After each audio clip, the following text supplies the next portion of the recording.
Are we live? Are we live? Yes. Yes. Looks Oh, hang like on. I forgot to stream this to my audience. Give me a second. Yeah. Set your stream up. Yeah.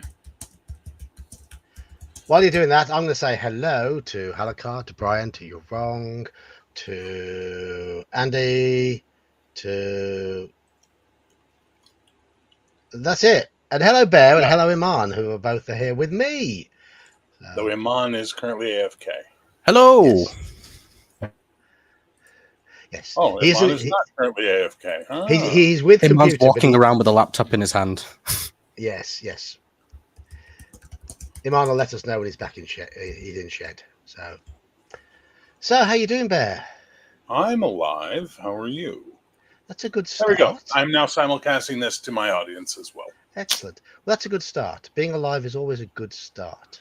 Yes. I see you have this. Do you have the StreamYard logo up in the corner, or is that me that's got the StreamYard logo up in the corner? I have the StreamYard logo up in the corner. Did you take advantage of what I took advantage of, which is your shit's too expensive? And they're like, well, here, how about this price? But we got to put our logo in the corner. You're like, okay. Yes, exactly. Yes, where you get a year for a lot less. And yeah, like a third the price. Insane. Yes, just to leave the logo there. Yeah, I don't care about the logo being there. No, doesn't bother me. Doesn't bother. Hello, Kabuki Kid. As you're saying French, je m'en fous. I don't give a fuck. No. Right, so I just put your. Oh, sorry. Go ahead. No, go on. What are you saying? I just put your copy of Against the Dark Master and the Player's Handbook aside because I need to free up room on my shelf because I'm doing some trades and swamps, and I'm building my basic role-playing collection and my Star Trek collection, which is going quite nicely. Excellent. Thank you. Your copy of Marvel is just on my bottom shelf. Oh yes, I can't wait to see you and do the exchange. Yes. Throw me the idol, I throw you the whip. You know, that type There's of some swapsies, with those old cards when we were kids. I'll trade you one of these for two of them. Yeah.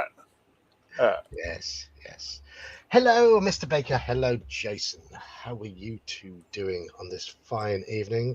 I was a little late putting the stream up because I took my son out and dropped him off at a meeting point for him to meet a young lady. How old's your son? 17. Oh. And she came back from holidays today and phoned him up, and she arranged the date for tonight. Nice. Good lad. I'm looking forward to finding out what they. No, I'm not. I don't want to know all the details. I just want to know whether he enjoyed himself or not. Have you met her before? No, I haven't. No. Okay. So you haven't vetted her yet? No, she has not been vetted at all. I don't know if it's girlfriend or friend or what, but he was a little cagey with details. And he said, I'll walk up to her house from here. Of course he would be. He doesn't want you to embarrass him. Yeah. And my wife was like, make sure you watch him out of the car up to her house to make sure he gets there safely. I'm like, no, I'm not going to do the embarrassing dad thing. He's 17 What the hell's he going to do? Trip over and fall? Come on. Well, British. I mean, who are the greatest comedians in British history for the most part? I mean, Mr. Bean and Benny Hill. Lots of tripping and falling. Laurel and Hardy get a strong shout, I will say. They did a lot of falling over. Stan Laurel wasn't he? Yeah, I thought one of them was American. Oh, he might have been, actually. I think Stan Laurel was British. I know Charlie Chaplin was British. Yeah, but, the less said about him, the better, right? Well, he got into a lot of trouble for his Charlie Chaplin lookalike contest. That still makes me laugh. Yes. He didn't win a lookalike contest for himself. Yeah. But lots of celebrities have had that happen to them. Dolly Parton didn't win a lookalike contest for it to be Dolly Parton. It happens. Yeah. Right. Does that mean you're officially famous? You lose a lookalike contest of yourself? Well, I think if they're having a contest for people who look like you are famous. Yeah, exactly, yeah. By default. I don't think anybody's out there going, hey, we're going to have an Iman lookalike contest this weekend. Everybody come on out if you look like Iman. I'd be like, who the fuck is Iman? Yeah. Yeah, who the fuck's that guy? Who the fuck is him on? No, Oh, do you mean Bowie's ex-wife? Okay, I-Man. Yes, a very fine, statuesque woman she is too. No jokes, eh? No. Right. So games this week. Bear, have you played any games this week? No. No. Did you not end up doing anything on Saturday, Bear? Nope, I had a migraine. Oh.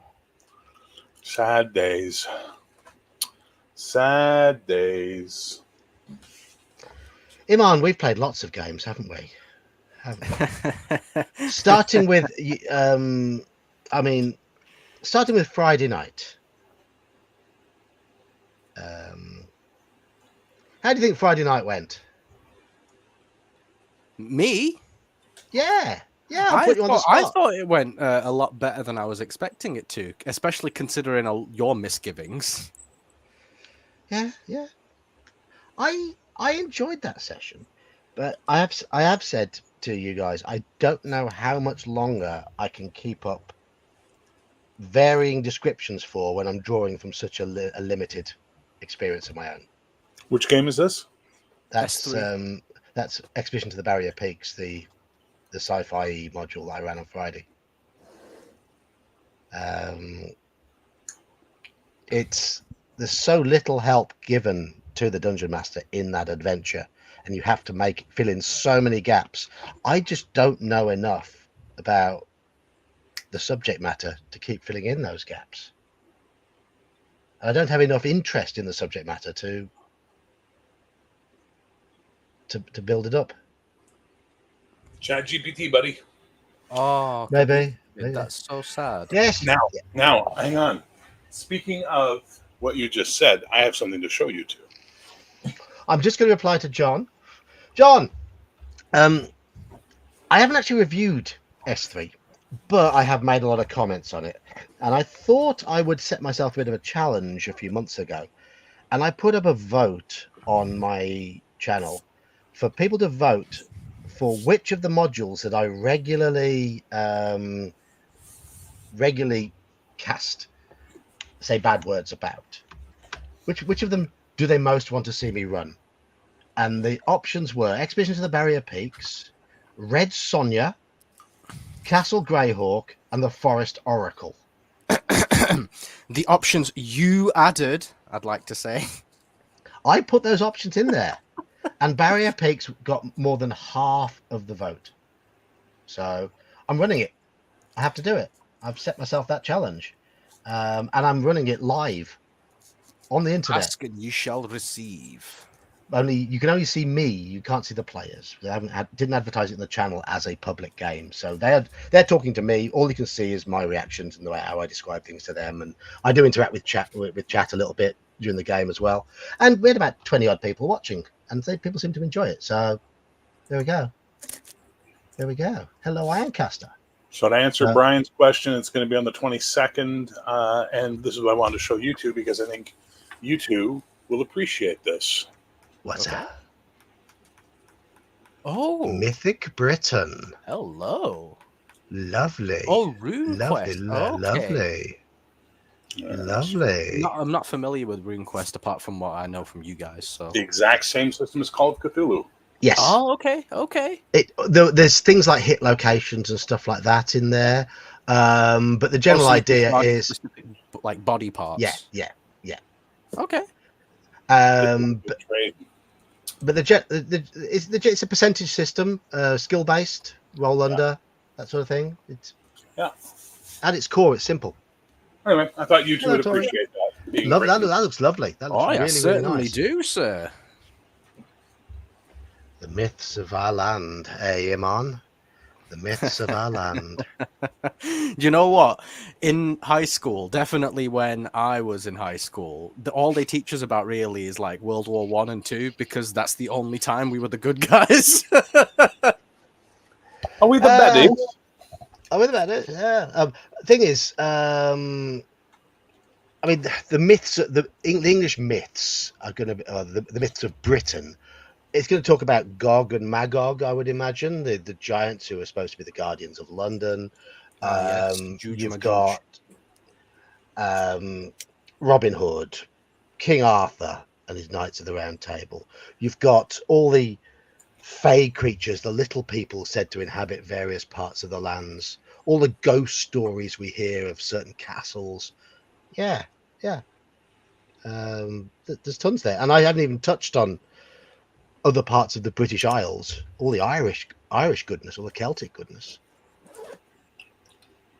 I don't own the Grand Grimoire of Cthulhu Mythos Magic. Sorry, Brian. I haven't got that one. Hello, Richard. What do I think of Barrier Peaks after running it? At the moment, I respect its creativity. It is an absolute ball ache to prepare. It's hard work. I don't respect how it's written, but you'll get a full review after I've finished running these games. So, I mean, we as players are sort of de-sci-fying it, especially Andy. I'll give you an idea. They were attacked by a police robot, and it was described as I described it as a levitating golem, shooting things from a wand at them. It was a laser gun, and it had a little force field protecting it. And Andy's mage attempted to cast Dispel Magic on the wall of force or whatever it was that was in front of it, so they could hit it properly. It was a golem, yes, it was. So yes, the players were approaching it from that manner. So I think that's quite good. Wait, I thought you weren't coming because work was being mean. You have no idea. You needed to get out, huh? Nothing keeps Saxius down. Needed to herd some cats to feel better about yourself. I understand. And the party decided that the spaceship has been built by 8-foot tall dwarfs, because the quality of the craftsmanship can only be dwarven. But that ladder they found that goes into the pit, which is handles on this chute thing, that's a ladder, and the handles are so far apart they've got to be 8-foot tall dwarfs that have built it. That's what they decided. Hey, Eli. Hello, Elfbait. Yes. So there we go. See my wares? Khajiit have wares. I don't want to see anything. Don't lean into the stereotypes, young man. Come on. It's from Skyrim. I don't play Skyrim, so I just I don't either. Doing an evil Jafar type thing. No, he was on point. Thank you. Well, thank you, Saxius. Other games that I've played with him on recently, we had an impromptu OSE session because my the host on Monday had to cry off because he was looking after his mum's poorly cat. So we ended up playing an OSE game online, and Iman, you managed to kill 2 characters. Well, I managed to kill one. The party killed the other. Did the party kill the other? Well, the party ran at a load of zombies. Well, I mean, I made no decision. The party just went, yep, the skeletons, fight. At which point, roll initiative, and it is what it is. There was no initiative roll because there were zombies. Oh, that's right. Yeah, we got the first strike, didn't we? Yeah, you didn't do very well. Yeah, Iman, to complete the look, I would suggest a bare bulb hanging above your head, and then you'll have your Unabomber cosplay almost down perfectly. I would rather not lean that far into it. I'm just saying. I mean, look at the color of my skin. Can't see, it's too dark. Exactly. And then we played Call of Cthulhu last night, and we are currently playing That was a fucking good session, I have to say. It took a little bit of getting going because it's one of the side scenarios in Orient Express. It's the Roman Legion one from 330 AD, Cthulhu Invictus. It took a little bit of getting going, but now it's got going. It's starting to get quite nasty. Wait, there's time travel in this adventure? No. It's a side scenario in the Horror and the Orient Express. They find various books and notes along the way, and you can either just give them a précis of it, or you can play out the scenario, all the stuff that's detailed in the book. So imagine that flashback music and the ripple effect. So they're currently playing the part of a group of Roman legionaries investigating a mysterious outbreak of what has been called the Valerian Plague in near Constantinople. And so whatever happens over the next 3 or 4 weeks of playing this will be what you read in that book. Your main characters read in that book. That's how it works. What one of our characters did was he was very like this plague, this pestilence must have come from God or Satan, you know, no other explanation for it whatsoever. Meanwhile, we've got a medic in the party, and another one of the characters just happened to mention science in 300 AD. So the God-fearing guy was like, "What is that? What is science?" Which I thought was fucking hilarious. Yeah, there've been a few good comics like that. Hello, Mike. Yeah, they took a little bit of getting going, but once they got into it and lent into it, it was pretty good. So, I was trying to do an Arabic accent, but it somehow ended up diverting to Russian half the time. I'm not sure how. And that's the way it always goes. Well, my character, I just happened to pick the character that was born in Arabia, and Manfred just happened to pick the character that was of Germanic descent and things like that. So it worked out pretty well, all things considered. Yeah. Arabian Nights. There you go. I started off pretty well, but then eventually it just devolved into Russian. Yeah, so The only Arabian Nights song I know is the one by Susie and the Banshees. It's a really good track. Really, really good track. Yeah, I really don't like her. You don't? No, it's one of those things. Like all my punk friends, everybody, they're Susie. I'm like, I listen to it. Cities of Dust is okay. That's a good track as well, yeah. But the rest of her catalog, not so much. I find I prefer Echo and the Bunnymen more. I like Echo and the Bunnymen as well. Night Shift is a really good track by Susie, but yeah. Anyway, so that's what me and Iman have been up to. We've played 3 games. Yes, that ray gun break dancer from the Olympics. Yes. Oh, I thought that. Yeah. Yes. Yes. Man, now I want to run a game tonight. You jerks. I didn't do anything. Talking about all that fun you're having. And I'm like, I got no fun going on. Fun? What's that? Because have you had any fun? Have you had any fun, Oscar? No. None. No games for a week. Oh. It's been a month for me. It's been over a month for me. No. Sorry, no, I don't know, but yeah. I was a bit sad to miss out on the heroic game, but it's not really tormenting John. He's more tormenting us, actually, as the turntables. The turns tabled, did they? Well, we expected you to be like, I can't believe I'm running this. And we're all just tormenting you. Meanwhile, it's actually the other way around. We're playing the adventure normally, and you're tormenting us. Well, the adventure naturally torments people. That's it. I am trying to do my best for you lot and everyone who's watching. So that's the thing. You will get a warts and all review afterwards. So, and I'll be honest. I'll be objective. I want to be an Australian breakdancer now.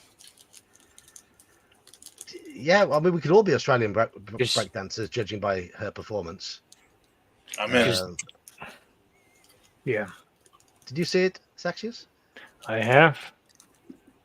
It's something else, man. You got to admire the confidence. I've at least taken 2 years of hip hop dancing as well. So when I was watching that, I was just going, no. Like, I am rusty. I get that I'm also a bit pasty as well. So me, doing some of these moves would definitely look odd. But do you do a mean Sugar Hill gang then? I don't do Sugar Hill. Jump on it. No, it was more like Grandmaster Saxius. And the intellectual quandary, it's trip hop. Yes, there we go. There we go. God, I'll have to get out my old skater clothes again. Wow. I know. Yeah, I know. I'm giving you images you never knew you wanted. I can somehow see you rocking that, though, mate.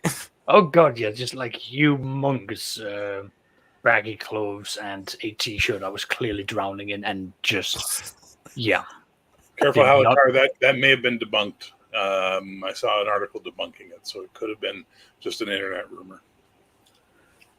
Either way, what the topic of tonight is the role of mechanics in the games and how it impacts. Is that correct, John? Correct. Yes. Zach, Hello, Mate. here. Hello, Mac. Hello, Mate. So I don't have to God. do your job. You can do your job. Well, Did I say hello to you Daniel had when your he popped in? chance. I stayed Your quiet. I was unpaid like, okay. job. That's Okay. okay. This just encourages me to derail the conversation more to give Sax purpose because he's had a rough day and he needs to feel valued. Thank you. Let's see. So, Right. speaking of rice and chicken, Right. Yes. Halakar, I intentionally misspelt the word roll in the title because mechanics often fall back to dice rolling. It's a pun. Right. It's a pun. Yes. It's I a love pun. those. They're my favorite thing ever. Okay, so we're going to start with just very generally, and I think the answer is quite obvious, but I wanted to give me a short answer for this. How do the mechanics of a role-playing game directly affect the way in which that game is played? Are we doing the intro to role playing at the start of the game book where we tell people who've never role played before what role playing is? Yes, we are. Yes, we are. Yes. So, in a game where you're playing a role, spelled ROLE, there are times your character is going to want to do things where the outcome is not certain. In such situations, you will be asked to roll some dice, play some cards, pick a Jenga block, flip a table, do whatever it is you do to decide your outcome, and apply the rules as per. And then, based on those randomized results, you will either succeed, fail, or have something else happen to you. Correct. Thank you. Well, what do I win? What do I win? Oh my God, I got one right. Yay. You win a round of applause. Oh, well, thank you. Thank you so much. I appreciate that all the way around. Yes. Yeah, I was So going to say that's- that is a real round of applause. Yes. So, but delving a little bit further, the type of mechanics that a game has have a direct impact on the style of play you get at the table.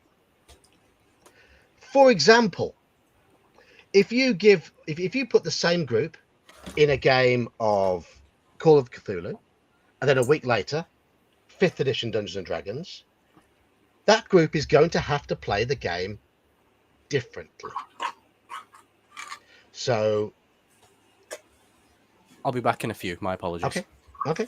So the game mechanics help define what it means to be a hero in the concept of the game, what it means to be an adventurer, whether you exercise care or caution or carelessness, and also how your character progresses and develops.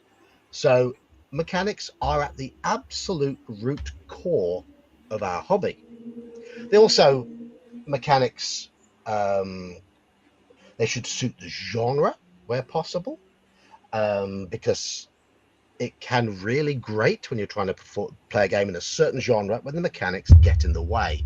And a lot of games, especially those looking further back, didn't always have the best mechanics for the genre.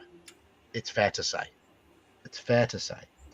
We've got a lot of iconic mechanics that are featured in a lot of our favorite role-playing games. Mechanics that have made that game what it is, that have defined it, that are core to the way that game plays. I want to talk about those in this stream.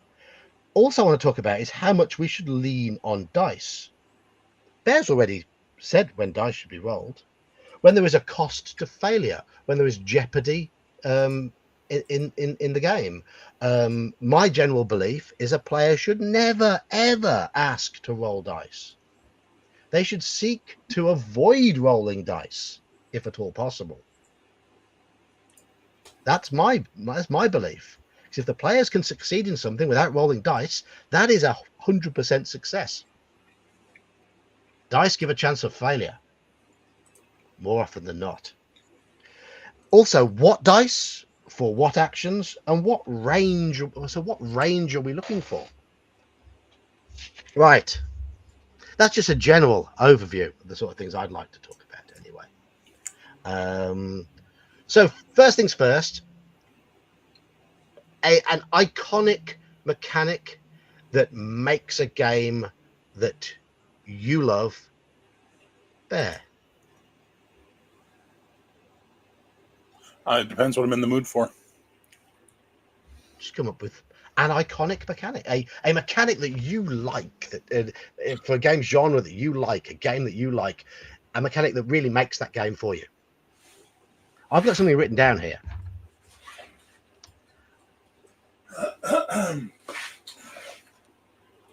Yeah. Nice. He uses cards. And hang on, hang on.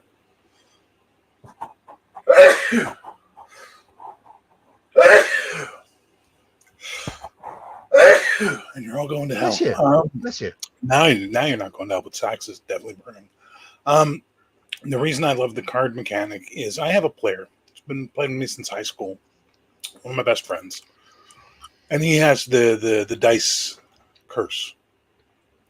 No matter what dice we get him, no matter what dice he rolls, even using the digital roller on Roll20, he gets shit results. But we played this. And he could look at the cards in his hand, know what he was capable of doing based on those cards, and make tactical decisions with his character.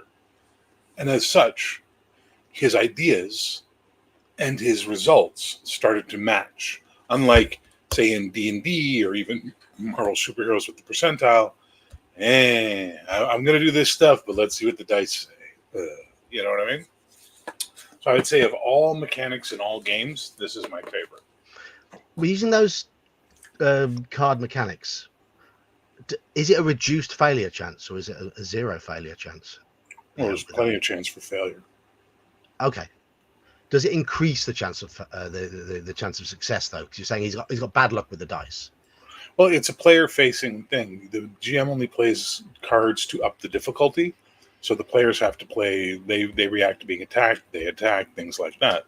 And as a result of that, they're making decisions based on what they have available to them or the luck of the draw. If their hand is down or they're hoping to get that trump card off the top of the deck and all that kind of stuff. So there's always room for failure. But I would say it is probably lowered to a certain extent. But that's the way heroic action should be. Right. The real failure should come in the high stakes moments. Okay. Well, I was right with the game I wrote down. I thought you'd mention. I was wrong with the mechanic. You said Marvel, right? I said Marvel, and I've written down here Karma. Yeah, no, it's actually Marvel Superheroes Adventure Game, and it's the Fate deck. I prefer it greatly. Because, of course, in Marvel Superheroes, you can use karma, goodwill, and heroicness that you've built up to make sure you succeed in whatever heroic feat you're attempting to do, and thus be a hero. Yes. So that's what I'd written.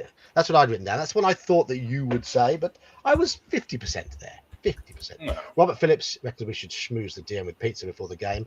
If you offer me pizza before the game, clear the house. Clear the house. Clear the house. And I will sit you down and berate you. But that's just me. That's just me. Before I come to Elfbait's comment, Saxius, do you have a favorite mechanic from any game? Now you, I knew the genre that Bear was going to pick. He's a big superhero fan. Mm-hmm. Now, you're an AD&D Second Edition fan. Yeah. But I don't know if the mechanics are going to come from AD&D Second Edition because you've played a lot of other games. I have a very large selection of games. You do, yes. To be honest, it's a bit difficult. I'd probably have to go from Dark Heresy Second Edition from Fantasy Flight in the Warhammer 40,000 universe, because they have a number of rules in there which ties in the group and their actions, how well they investigate and how well they accomplish their mission, into the influence that they wield as a group, and how that in turn allows them to pull in strings, ask for favors, gain access to new equipment as well as allies. And there's also a lovely way for you to track the notoriety and basically like how well hidden the group is. So I'm more approaching this from the it's a D100, but everything's based around increments of like plus 5, plus 10, so on. But it's the whole mechanic of here's how you manage the environment of the players and how the environment will react back to their actions. Is that what you would classify as a mechanic, or would it be something along the lines? How is that mechanic resolved? By actions. This is down to the players. If they say we need to be quiet and secret, they have to go out of their way of acquiring new identities, gathering up aliases, finding both safe houses as well as decoys. It's a very detailed system of how you have to work as a spy. Effectively, it's a spy game. You're working as the secret police, having to find people, and that way, like, there's this whole, again, mechanic of your actions directly influence the outcome, and your success directly influence how many benefits that you get. So you want to succeed, and the more you fail, the more of a target you become for the main enemy. And what sort of dice are rolled, if any? Well, that's the thing, that this is not about dice. This is about actions. So it is action based. So the players have to think about that. But again, if we are looking specifically at the idea of rolling dice, if that's what we're wanting to go for, I've got to say that I very much enjoyed the Witcher interlock system. Because at that point, you've basically got your stats, your skills, add those two together, that gives you a baseline, and the only variety is going to be rolling a d10. Meaning, if you have a character who is meant to be a good swordsman, and you have put all your points into being strong in body, quick in reactions, and having a very good knowledge of wielding a sword, you are going to be significantly above everyone else versus a peasant. Sounds like it's a very simple system. It's super simple. Yeah, it is super simple. Except when it's not, because it's the interlock system, and it is lovely. But when you get into combat modifiers, it's a lot. Yeah, well, that's a lot. As a base game, as a base setup, those mechanics are very easy to get into. It's very easy to explain. Once you get into combat, that is where I have told players, combat is where you fight as though not your character, your life, the person I'm pointing at right now, your life is at risk. You should fight with the same kind of vigor, and every dirty tactic should be on the table at that point, because you do not want to prolong combat. You do not want to be the one that receives a critical. You will see characters maimed, and you would want to retire characters quicker. I've seen more. The horrifying things that the Witcher role-playing game has from the combat alone has made many, like, of the 2 games I've run of The Witcher, I have seen some of my players go out of the way to never engage in combat. They have seen some shit that those dice can do when you get ambushed. That is scary. Oh, you sweet summer child. I know you've Go seen play some Cyberpunk. Same system, but with bullets. Mac was asking for the name of the game you referred to before The Witcher. Sure. Before The Witcher. That is War. I'll just type it into the chat. Yeah. Warhammer. Some Final Fantasy Flight, or whatever the hell they're called. Yeah, Fantasy Flight. No.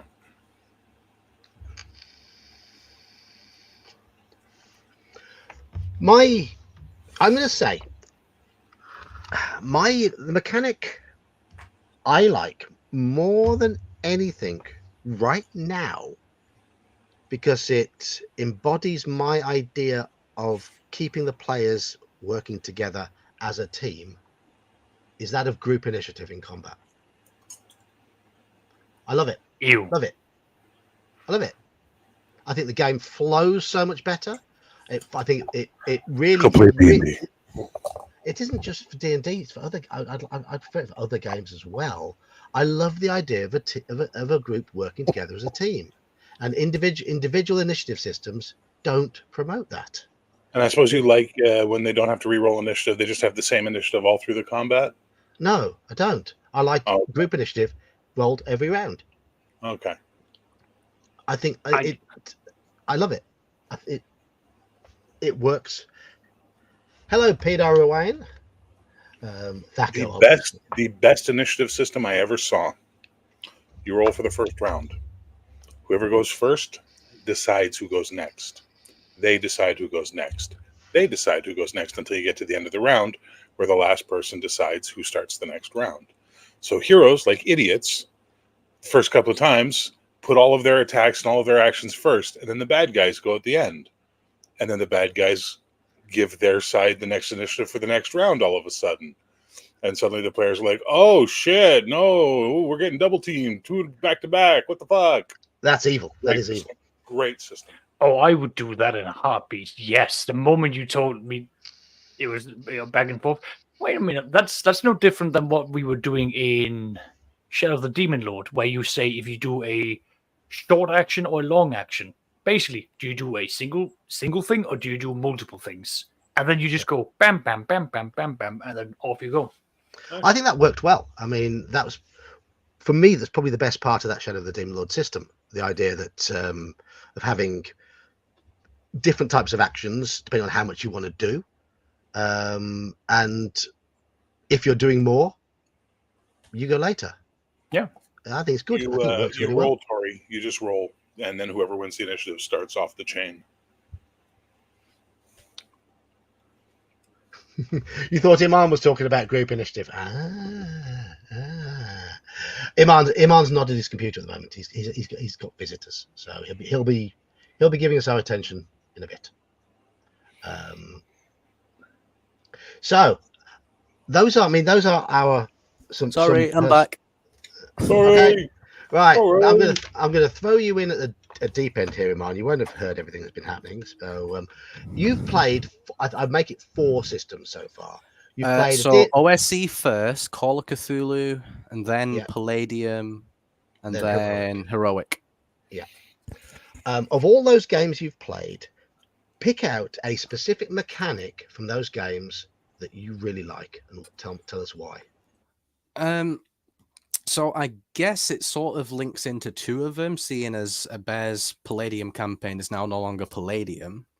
But I really like Sanity as a thing, or as we would be doing it in Bears, Stress, because I feel like it's one of those things that's sort of not really talked about in D&D, whereas like I feel in Call of Cthulhu, you come across a monstrosity, roll for sanity. You've never seen anything like this before. You need to like fucking process it and lose some amount of mental stability as a result, probably, right? But in D&D, if you're a first level adventurer or whatever, and you come across a dragon, you're trying to tell me that won't shit you up. It should do. Yeah, exactly. Yeah. So I mean, maybe there is a mechanic for it, but I don't think it's inbuilt the way that sanity is. So that would probably be my answer. Yes, Saxius. There is a mechanic. It's not popular. It's rarely used against the players. It's called morale. Okay. That makes sense. And the players have to roll whether or not their characters stay or how they react. Now, it's not popular to sit down and go, well, you're now, for the first time, encountering a hill giant. It is a 16-foot tall monstrosity weighing 1.5 tons, and it can pick you up like nothing, and it will probably eat you. Roll your stinks like rotting flesh. Yes. I've not seen a game where the players have to roll for morale, though. Well, that's my point. John does it for the enemies, but not for us. You can most certainly put it down there, because at the end of the day, even at level 8, you shouldn't have that high of a morale. But I feel like the result of that is an either or. You either stay and fight or you flee. Whereas in Call of Cthulhu, it's not quite black and white like that. You are not wrong, but I think that's just because you haven't seen the full table. Perhaps, yes. I mean, obviously, I'm coming with limited experience of all of these systems. Well, Palladium has a horror factor for its yes, which makes sense. because that thing we saw in the pool obviously would have terrified me, having never seen any. Well, my father told me stories about it, but I'd never actually believed him till I saw it. So, taking up, for example, using the encounter reaction, which is basically split down a little bit like this. You can see That's that there are. That's second edition, isn't it? It's a second edition, yeah. That's second I'm using edition, yeah. using this because it's got the most detail. Sorry, did you see this, Mom? Yeah. No, you've seen it. Okay. So Well, basically, I couldn't read everything that was on it, but I did see no, but you can see that there's multiple of it. So you can Yes. be, depending on how the interactions are going, you could be either, from the player's perspective or from the monster's perspective, and then you have to roll from there. You can be anywhere from, you can act friendly, you'll be indifferent, you can be cautious, or you can be threatening, or straight over to hostile. There are a number of ways that this can all be done, and there can be reactors to this depending on your charisma.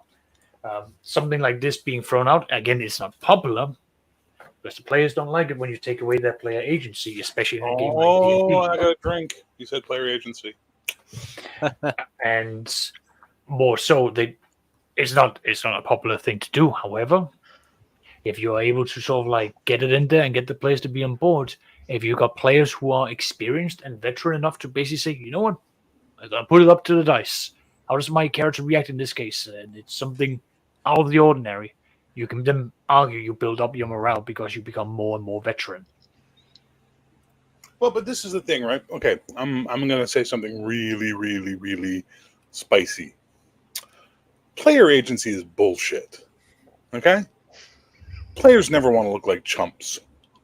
Players never want their characters to look like characters. Okay, good role players, yes, but the average Joe role player doesn't want to look like a chump, wants his character to be the hero at every turn, always wants to have the cool bun moat and everything else. By allowing social rules that are used against NPCs to also be used against players by NPCs, you force them sometimes to have to deal with the fact that, you know what, your character's shitting bricks right now. And no one has a problem with that when they play Call of Cthulhu. They all accept it as a part of Call of Cthulhu.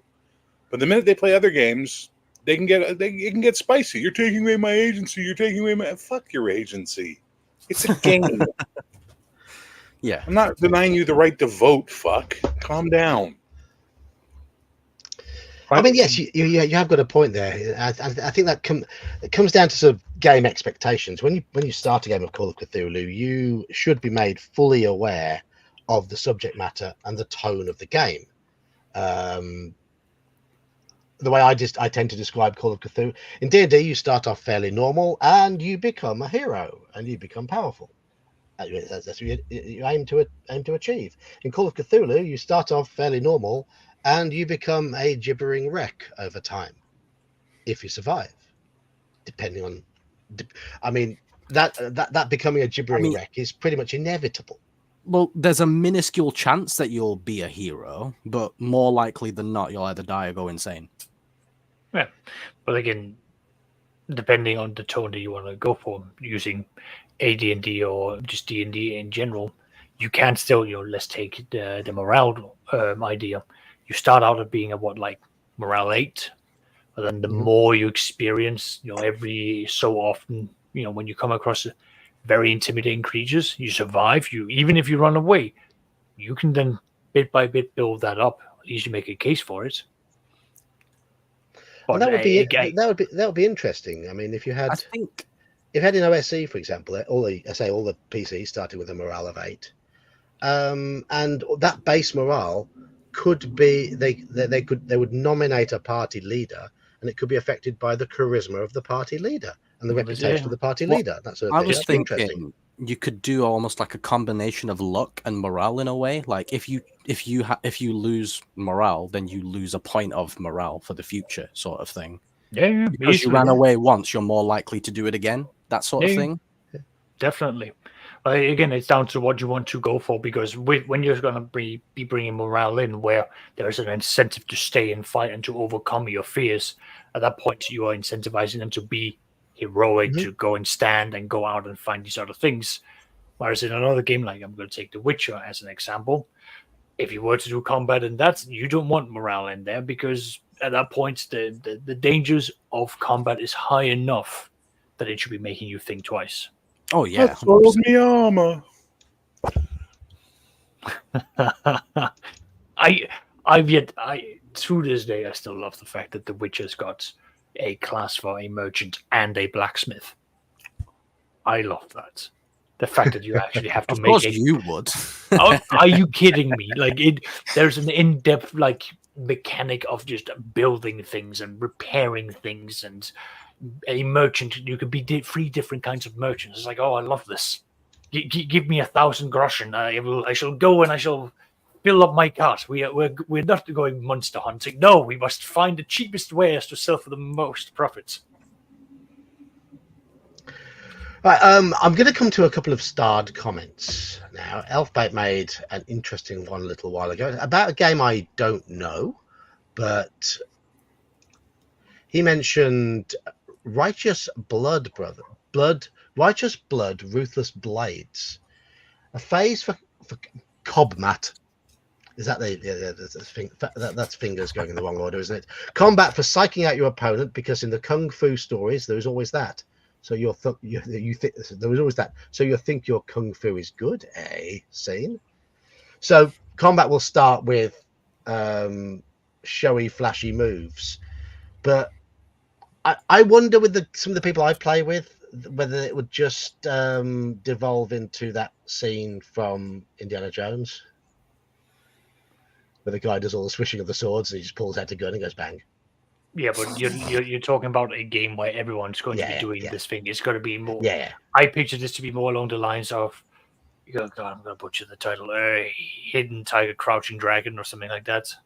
Crouching Tiger, Hidden Dragon. You're really close though. All right, thank you.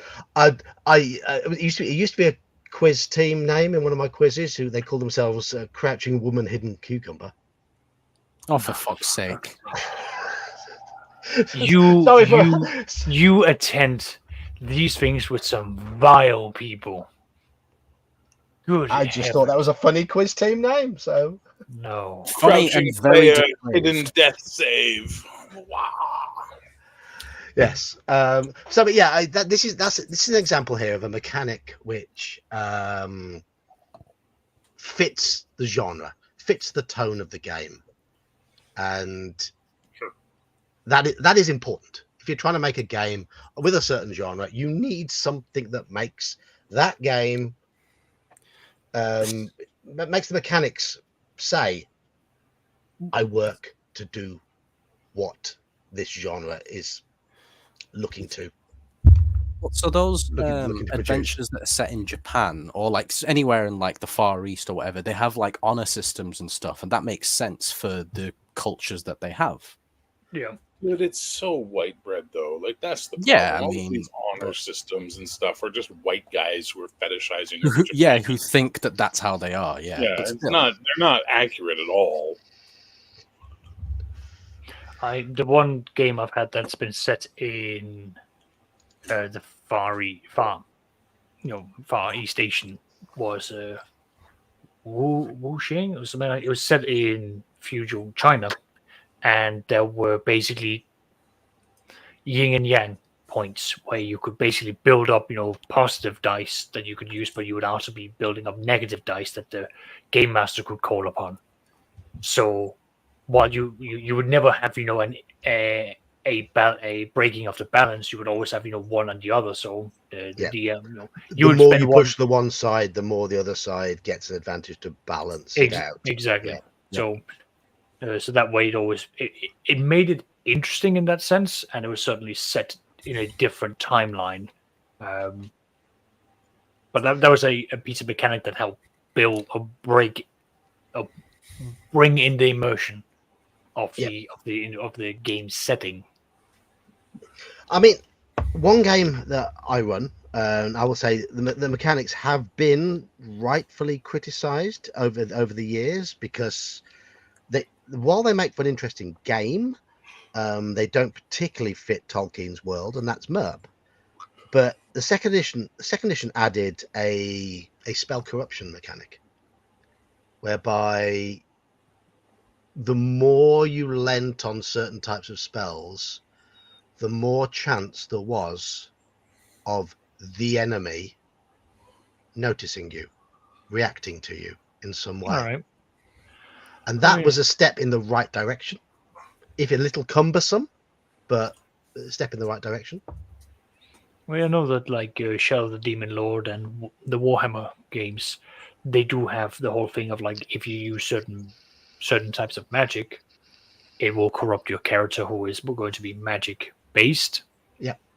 And as of such, it discourages. I mean, the spells are powerful and they are definitely a great thing to use, but it comes at a cost towards your character and their soul. With the ultimate end being that you're in Shadow of the Demon Lord, 20 points of corruption, you hand your character over. That's not your character. You're not supposed to be playing a character that is so corrupt. I bet Halakar could. I have no doubt that Halakar could play a horribly corrupt wizard with 20 points of corruption in Shadow of the Demon Lord, where you have the power to point at a man and make his intestines blow out. I have the power. So is the corruption like the related to how strong the spell is? No, it's related to how strong the spell is. Yeah, but every time you cast a spell of that school in Shadow of the Demon Lord, you get X amount of corruption. Okay. So, Halakar, they're talking about corruption and twisted characters. So you were mentioned as being someone who could play that sort of thing. Yeah, I think he's probably the only person apart from Andy who'd do a good job playing Harold the way he is, right? I don't know. I mean, Andy's doing a great job, but I do think there are a few people among us who could give a different spin, obviously a different spin on it, but do a good job as well. But Andy's doing brilliantly with that character. I love just how childlike he's made him, and how devious. Do you know how 6 and 7-year-old kids can be very devious? We're blaming you for Halakar. We're blaming you. Yeah. You're not here on the stream. You're lurking in chat to torment everyone as you often do, and you're not here to take the brunt of it face to face with us all. So. I admire Halakar's dedication at times to to the work he puts in. It's very admirable. Oh yeah, it is. Yes. Sometimes I just need to channel that in myself. I just need more of that. I just need more of that. We need more. We need more like this, don't we, Bear? Yeah. Just more. No. What are you dragging me into? Okay, never mind. All right. No, I might agree. What was that? I wasn't paying attention. I was reading an email. We need more what?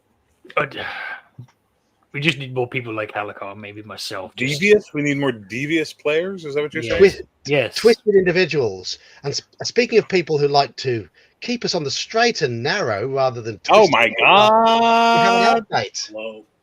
Hello. How you doing? Doing all right. Hey, Eli. You're right. Immediately goes off. Here's another starred comment from Mr. Baker. He likes push mechanics, where it gives you an increased chance of success, but more severe failures if you still fail. Good shout. Yeah, I like it. It's in Call of Cthulhu, Iman, but you don't use it. It is. You lot haven't been using it. I think there's been 1 or 2 occasions, but nothing's really come of it. But yeah, it's yes. If you can justify having a second go, by all means have a second go. Just don't fail again. There will be greater repercussions for failure. Absolutely.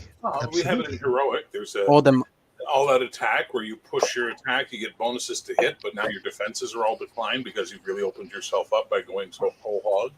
Yeah. I mean, technically, mechanics like that have even been in D&D for a good long time. Yeah. The thing is, like, I have not always players. Sorry, that was for the No, I was just like, oh, what have I done now? Oh, wow. I haven't even said anything that evil yet. But like all out push mechanics and so on, because they are the players having to put themselves out in a vulnerable position. It's not something that they often go for. It's nice that they're there, but it's not something I often see players willingly go for. It's why something like, again, using luck from Call of Cthulhu or Palladium, as well as the karma from heroic, that's something that players very much like, because once they get into the idea that I can spend this to get something close, but then the cost isn't something of an immediate danger, that's something I know that players like to go for. I mean, I Yes. haven't always used push failures to mean extra danger in Call of Cthulhu. There was one example when I ran the Blood Red Fairs for my local group from the Horror on the Orient Express. One of the characters was a Turkish historian.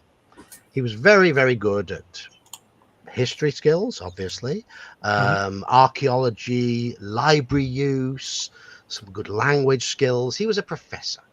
And they went to the British Library to research what they were going to do. And I had him make a library use check, as you do in that game. And he failed it. And he says, okay, I'm going to give my glasses a polish. I'm going to refocus my attentions. And I'm going to have a look for anything I might have missed first time. Okay, push the roll. And he rolled dismally. He rolled really, really high on this. This is a character with that 70% library use skill, and he failed badly both times. So I ruled that he got so frustrated with the way everything was laid out in the library, he couldn't find what he wanted. He started stomping his feet and having a bit of a hissy fit, and he got banned. He got thrown out of the library by the head librarian. So now the party, or him in particular, who was their best researcher, could not make use of the British Library. Just I think taking that's fair. notes for Chadwick. I think that's fair. I think that's a way to punish that push attempt, because that's what you're meant to do with a push roll. The DM is meant to step in and punish that extra attempt. Well, the consequences make sense as well. Yes. I'm not disagreeing with it. It's just, again, like, it's also the argument of this mechanic, because of the effects that it can have, and it being more left up to the DM's interpretation of the world and the situation. That can mean that some of the situations will lead to the push mechanic being more severe than others. And again, of course. That will just be discouraging for that to be used from the player's point of view. I'm just thinking from like the mathematical point of view. It's up to the players to choose when they try to push a roll. I mean, if they try and push a roll in a relatively safe situation, they're going to get a relatively safe unwanted outcome. But obviously, if it's a very perilous situation, it's going to be nasty. It's up to them. It's risk and reward. But of course, the cost of failure in that perilous situation might be terrible anyway. So why not give it another go? What's the difference between a terrible outcome and merely a bad outcome? At the end of the day, they both might result in the end of your character. Hello, SRE. How are you doing? I think the consequences of the pushed roll should sort of align with the level of how serious the situation around it is. Of course, yes. Like if you're in the middle of battle and you fail a push roll, that's going to be way worse than if you're just chilling. Yeah. Absolutely. I think that's how the game should be played. I think that's the intention of the mechanic. Right, makes sense. Yeah. But yeah, you're right that the DM has to use it sensibly, and it opens up role play opportunities. John, you're right. That's they might then have to sneak in and steal a book, or they might have to send in somebody who is pretty clueless on the topic to have a go and make themselves look stupid. It's that sort of thing. I like how your player did it. He didn't just go, "Can I try again?" He went right and give like an in-roll explanation as to trying again. Yes. Yeah, that's the idea. That's the idea. That's how it's meant to be done.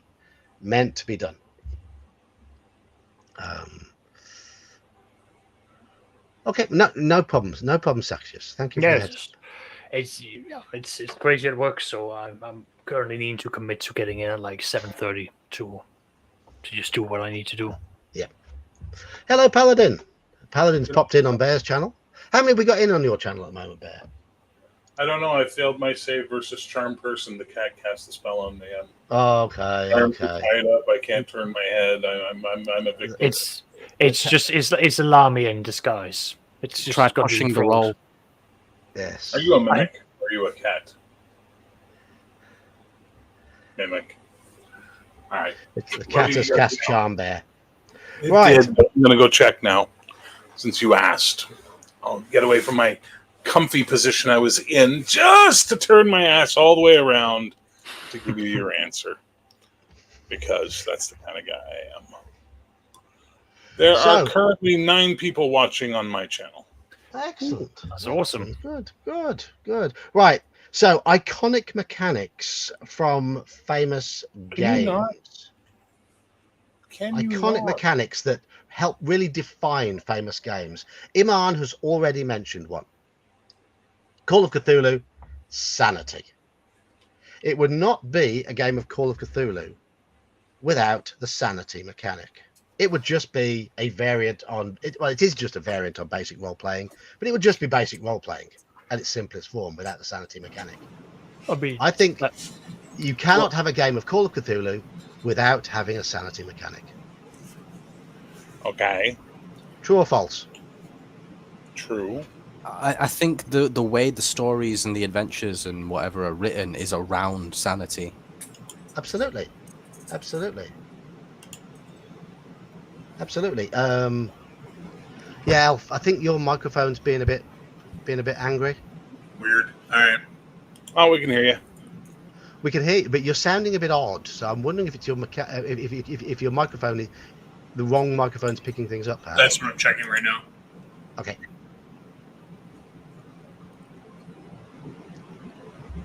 So, what other mechanics are there in games where the game would cease to be that game if the mechanic was removed? Sax, you had your hand up? Well, yeah, I was thinking, Savage World and the exploding dice and card mechanics that they've baked in. I mean, that to me seems to be a staple part of Savage World.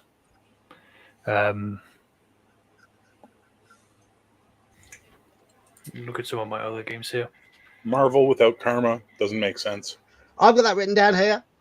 It's on my list. Marvel without karma. Yes. Yes. Shadow the Demon Lord with its boons and banes, rather than having advantages and disadvantages, is just roll a d6 or roll a d6 and either add or subtract to your outcome. That's pretty cool because it's just a replacement of advantage. Yeah. Yeah. Warhammer 40,000 Rogue Trader without Excel.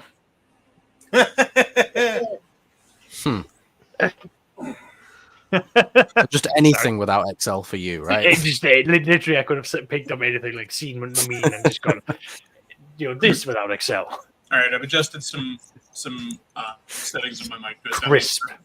Crisp. That's better. That's better. I had to reset all my cache and everything earlier, so it probably just wiped out. Oh yeah, that's great. Yeah. Much better. I've also got written here D&D and Vancian magic. Bullshit. What? Bull. I call poo-poo. Well, I would say it wouldn't feel like D&D, but it would still work perfectly fine. So Yeah, the question is, does it feel like the game that was as intended? No. Because 5th edition, it wouldn't exactly call it Vancian these days because the majority of the players are just going, I have a number of spells and I can cast whatever. And I don't have a problem with that. It's still D&D. The only limitations that there are from the Vancian is the number of spells you can cast per level. But I will say, a large proportion of the people who complain about 5th edition is that the magic doesn't feel like D&D anymore. So I would say it's pretty clear that Vancian magic and D&D kind of go together. So I agree with you there, Alfie. And that's in terms of style and feel. Yes. Whether other magic systems work and do a better job of it, completely different argument. But at the very same time, let me see. Because I've had conversations with my 2nd edition players and my 5th edition players on the topic of actually enforcing material components and the impact that mechanic will have onto the game and the requirements from the players that will have. My 2nd edition players have all agreed it is an awesome idea to have the material components in there, But we decided early on in our game that we didn't want that. But at that time, I also thought the game would only last 6 months, and it's now been going on for 3 years. So clearly, I was wrong. Okay, so let's hang on. Because you guys start with Vancian Magic, Vancian Magic seems like the way D&D should be. But as I've said many times, I used to watch a live play where they started with 4th edition. And when they finally switched over to 5th edition, they were like, this sucks. This doesn't feel like D&D anymore. So someone who started with 5th edition feels Magic is that way. We cannot say D&D without Vancian Magic does not feel like D&D. What we can say is D&D without Vancian Magic does not feel like the D&D I prefer because I'm an old man who doesn't like change or new things. One of the biggest arguments against 4th edition, though, is how far it moved away from the tenets of D&D. Okay. Not the point. That's not the point. For a lot of D&D fans, 4th edition was not That's D&D. not the point I made. What is the point I just made, John? It's your starting point. It's the starting point where people come in from. What you start with in D&D will be what D&D feels like to you. Yep. Never forget, there were people who, when 1st edition came out, were like, this is garbage. It doesn't feel like my white books and you know, like everyone's 1st edition of D&D is going to determine what D&D is for them. Validly. I mean, I've had one of my players from 5th edition. He started out in 5th edition. He's done Magic in 5th edition. He likes the way it's done in 5th edition. He still thinks that this is D&D. I've shown him what it's like in 2nd edition. It's different.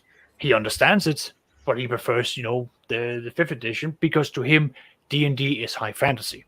Yeah, that's his expectation, and he's not wrong. That this is what D&D has evolved into. It's where it is. We just see it differently. I mean, I started out with, yes, I did 2nd edition to begin with, but a large part of my gaming career was 3rd edition, 3.5. Which feels like a colonoscopy as opposed to feeling like D&D, and that's okay. I loved it though.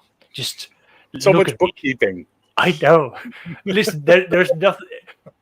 I know this isn't a brag to everyone else, but to me it is like knowing that I had like 16 or 17 books at the bottom of my bed that I would comb through for my game preparations. That was just lovely. I love that.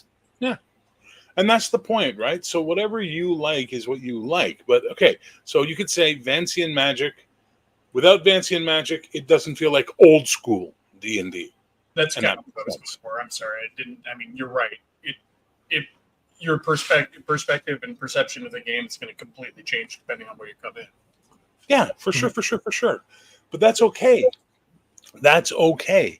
And that's what makes those games different from each other. Yes, I have often bemoaned 50 years of innovation and it's all the same garbage except now we have torch mechanics, But ultimately, every version of D&D brought something new to the table mechanically. It changed something, it altered something, or it introduced something. Every single version.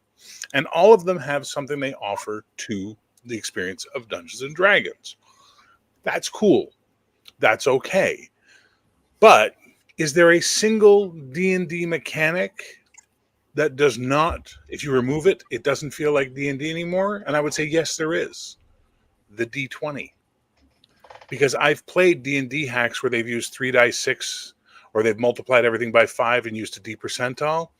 Does not feel the same as when that 20 hits the table or that 1 hits the table and the reaction of everybody around the table at that point in time. Even if you got an 18 on the 3 dice 6 or a 00 on the percentile, it doesn't feel the same as when you see that 20 or that 1. So for me, the D20 mechanic itself is the core of Dungeons and Dragons. I'd say Armored Class is a good one too. Sax, you have something to say? Well, no, I just want to bring our attention to Tian Tori, who's asking a question. She's asking for us to explain what Vancian Magic is. Go ahead, John. It's your favorite.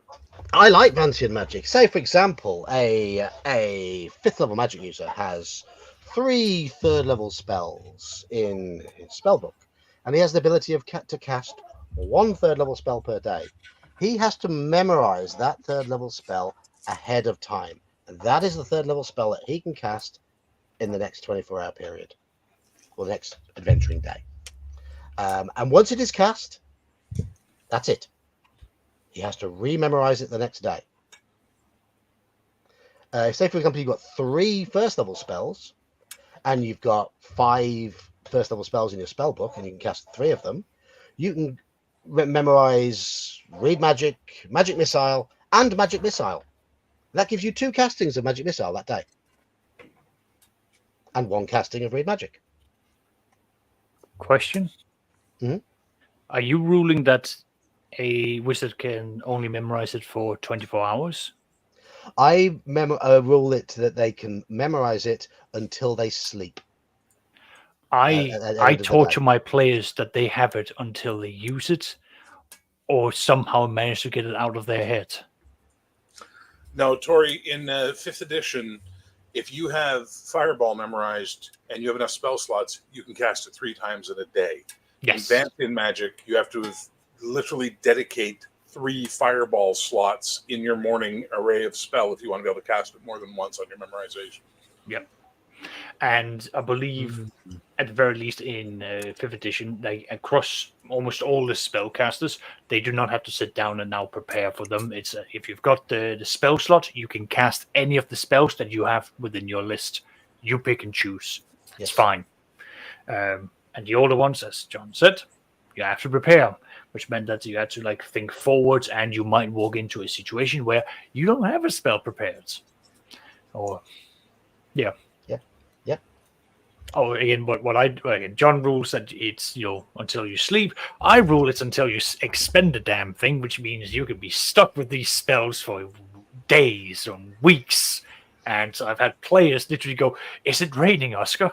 Can I finally get rid of this lightning bolt so I can learn a different spell?" It's like, no, you cannot. You have You're to just give doing away that your on position. purpose.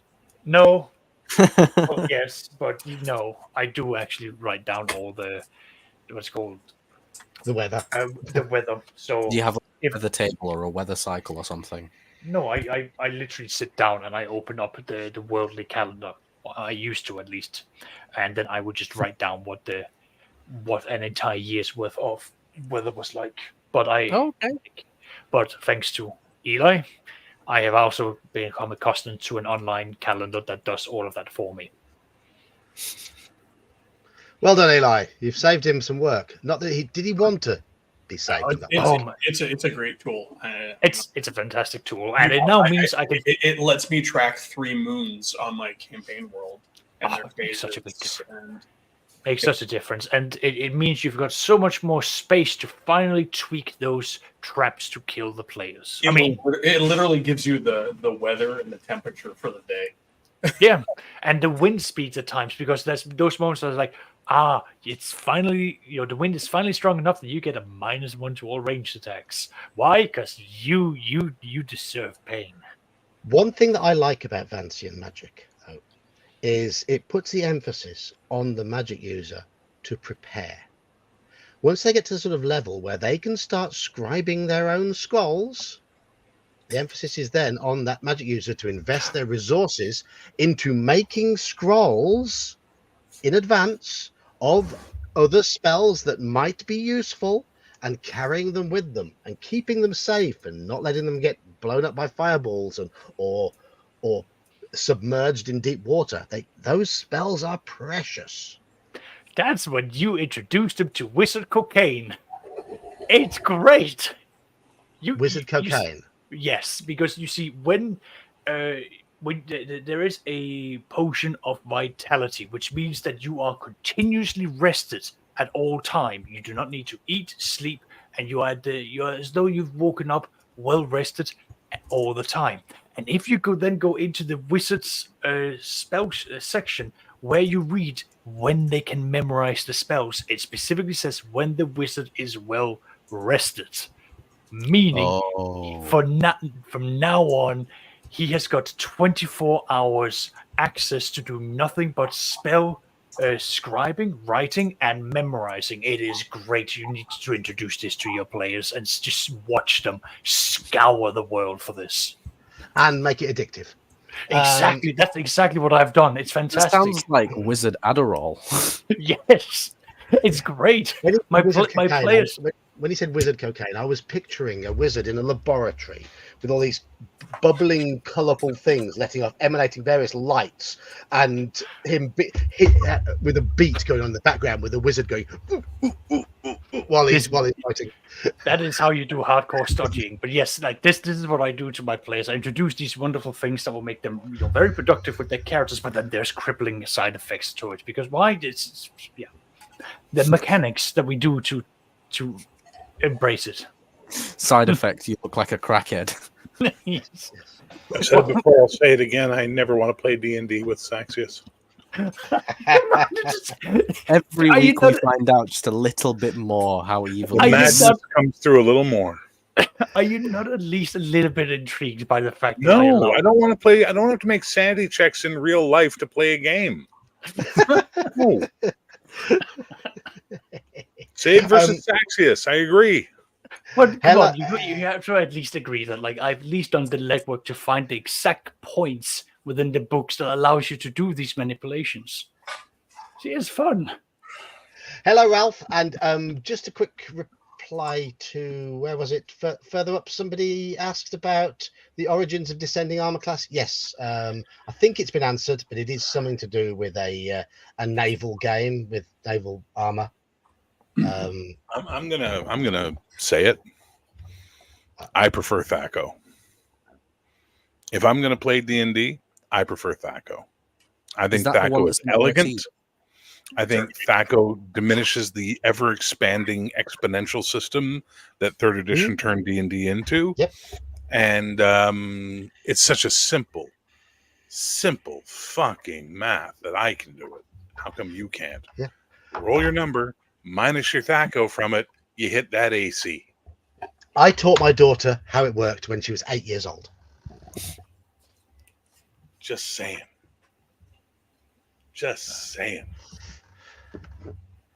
But I don't play D&D anymore, so what do I? My opinions are of no value. I just see it as pointless fiddling when you could do just a straightforward armor class number, and you could cap that and still have the same bounds that Thaco has.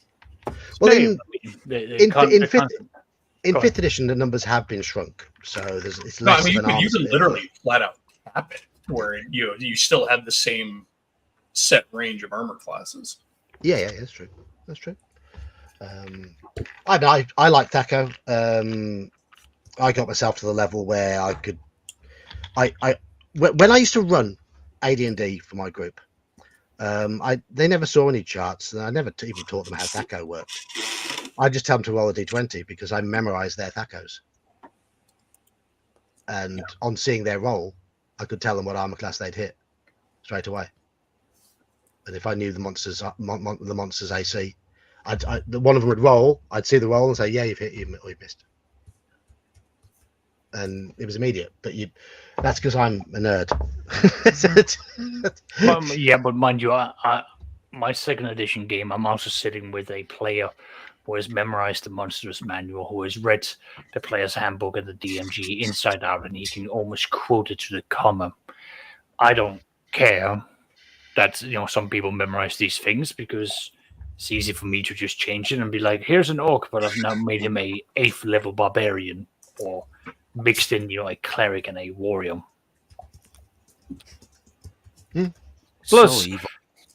Oh yeah, but that's nothing. The funniest one I had was where I had a 7-headed Hydra and I rolled 15 HP for it. But the way I described it, had the entire group think that they were fighting an undead Hydra. It was just a decrepit, old, senile Hydra. So they thought it was undead. Hello, but it was Mercurius. really just old. Yeah, exactly. I mean, the thing about that is it only exists because they pigeonholed a mechanic from another game into it. Had they had the experience that we have with games nowadays, it likely would have never existed. Probably not. It's an artifact of a day before they knew better, and people justify it left and right, like, it has all this stuff that's all worked in elegantly. Yes, because they had to. The game system works with Thaco because it was written around Thaco, but you can rewrite the system in the game without having to have that needlessly fiddly and often confusing to new players concept. So, And here's little history question regarding THACO. In what year was it the abbreviation first used in any form of print? 89, 88, 89? it's earlier than No? that because I know it's in the No, I'm gonna go with 83. 1922. Fibber Mr. McGee was sitting around in a speakeasy, and he said, "You know what, boys? I think we're going to do a thing. It's going to be called THACO." And they said, "What is he talking about?" He said, "Hit AC 0." And they said, "What the fuck is that?" He went, "I will tell you in the future." And then he It first appeared in a UCLA fanzine in 1977 for Odeon. Okay, do you feel better there, Lore Master McGee? Yeah. You 77. stumped the panel. It first appeared. It was to hit Armor Class 0 in the Dungeon Master's Guide for first edition AD&D, but it wasn't actually written as THACO. THACO itself first appeared in RPGA Module 2, The Investigation of Heidel in 82, but that wasn't a mass-produced product. The first mass-produced product to have it was UK2 The Sentinel in 1983. Right, and bring us back to topic. Let's talk about mechanics. Right. I never wanted to slap you more than I do right now. Now I have this urge to just go, shut up, John. So whenever anyone shouts about it, oh, it was invented for second edition. No, it was codified for second edition. I'm going to repeat myself. Let's get back onto the topic. Oh, he said it twice. You settle down, Dane. You don't want that to be a third time. We're talking about mechanics. Yeah. THACO is a mechanic, therefore we are talking about it. It's technically correct, which is the best kind of correct. Yes. I hate it when you do that. Right. One mechanic I do like because it fits the game perfectly, and that is the old Eye of Sauron or rune results in the One Ring. Never played it, can't say. You roll a d12 and various d6 to try and hit a target number when you attempt something. You add them together. So you've got your d12 and the various d6. The number of d6 depends on your skill, and your target number depends on your stats.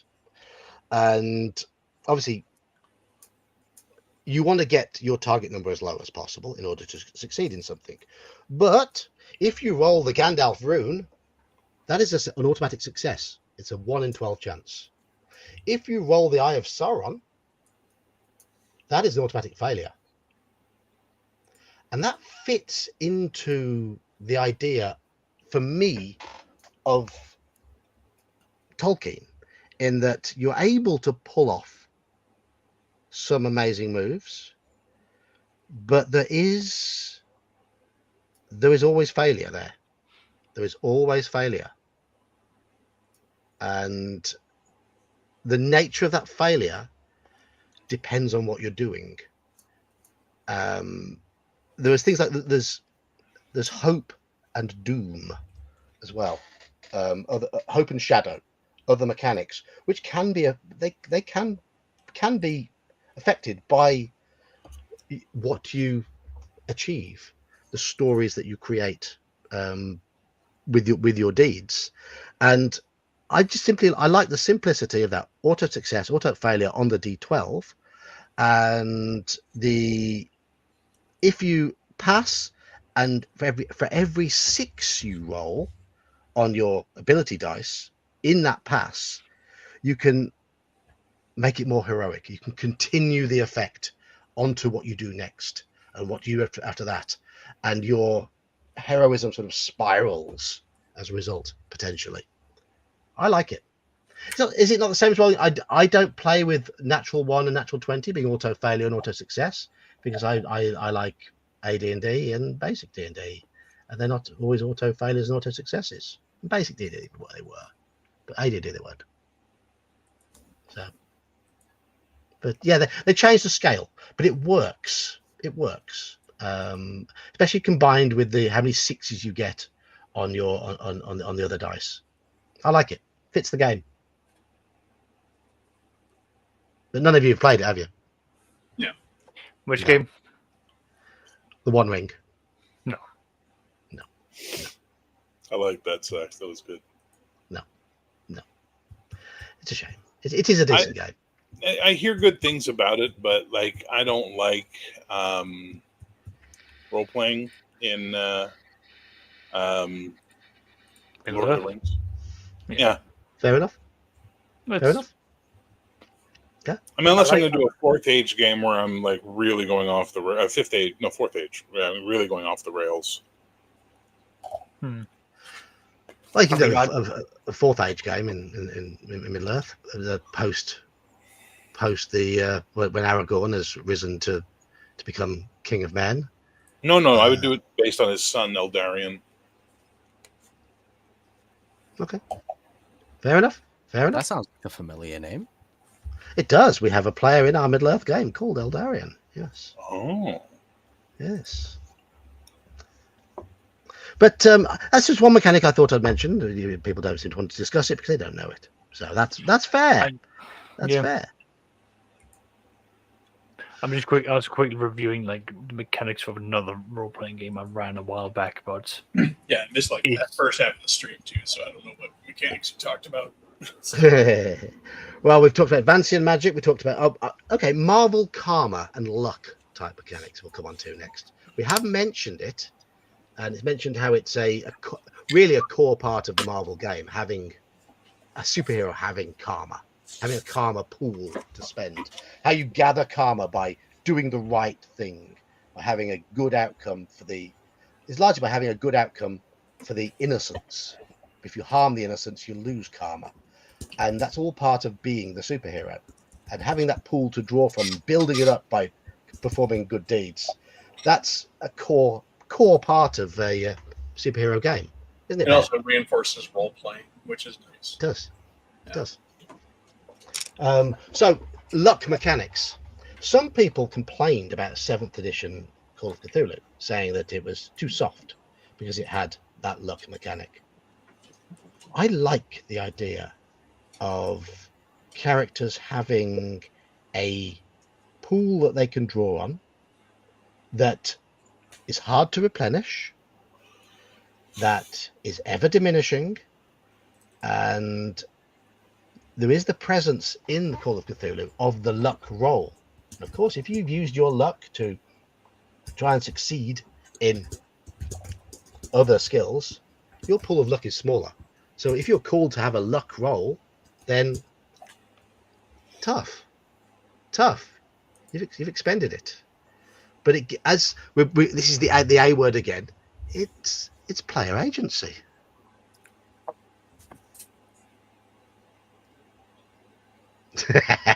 So luck as a stat is just like another role for a player to do in a certain situation, but to use it as a mechanic is like it is like up to the player. Do I really want to spend that and risk something else further on down the line, or do I not? And just having the choice makes it feel more involving. It does. Having the choices there is good. It's good. The luck stat is also kind of fun when you're running the game and you're trying to determine which of the investigators is going to get hit by this completely random thing. You're like, all right, it's going to hit the guy with the lowest luck. You know? Yeah. I will sometimes say to people, "Well, can you all make luck rolls?" And whoever fails by the most will have something happen to them. Exactly. Yeah. It helps. It's a storytelling tool, and I get that Mercurius says there 7th edition is too soft. He's a contrarian. Yeah, he's yes, but 7th edition Cthulhu is too soft. it's still a lethal game. This Yeah, is very much. it's too I can soft. attest to that. It's still very much lethal. Very, very much lethal. I mean, you could make a real serious argument that the earlier editions were just too ridiculously lethal and just unfun to play. I mean, the lethality of Call of Cthulhu, it all hinges on the nature of the game you're playing. If you're playing a one-shot, you can expect it to be brutal, lethal. It's supposed to be. It's supposed to be wham, bam, all over in a couple of sessions. If you're playing a campaign, then a decent DM will tone it down. So it's more of a drip, drip, drip, drip, drip loss of sanity. And the lethality of the game will grow often as the campaign goes on. As the players are discovering in Horror on the Orient Express, it starts off fairly gentle. But Oh now yeah, it's just getting a house fire, nothing normal, too out of the Yeah. ordinary, you know. nothing too out of the ordinary. No. And now it's getting really quite But quite I think, brutal. at Boogie Kids is also having the point that it's also down to the keeper, like in most games. Oh, yeah. Yes. Like the keeper is going to be setting it as well, and it's the in-baked game is a dangerous and very lethal game, but the keeper can very easily bring that significantly higher up or bring it much more further down, depending on the tone that the keeper is wanting to keep for it. I think there's a fair amount of evidence, though, for Call of Cthulhu that the lethality is not just up to the keeper, though it is dependent upon whether or not you're playing one shots or campaigns based on the published material. Yes. From my exposure to the published material that I have read, campaign centric scenarios tend to be not more forgiving, but they tend to space out the sanity hits and give opportunities for recovery. Whereas things that are designed to be played in one shots, like you were saying, were lethal, and it's in the writing in the module. Yes. You can very much read a scenario for Call of Cthulhu and understand how it was intended to be run and what the purpose of that adventure is. There are even short adventures that are not designed to be just one shots. There are short adventures that are designed to be part of a greater campaign and therefore are not as brutal. So, but I think yes, the keeper does have a lot to do with the tone of the game, obviously, just like any other game master. But I think there is a fair argument that the written content does point to a certain functionality within the system itself. Back to the luck mechanic as well, though. Just to say, luck cannot be used for every roll you make. There are certain roles you cannot use luck for, and some of those are very crucial, such as sanity checks.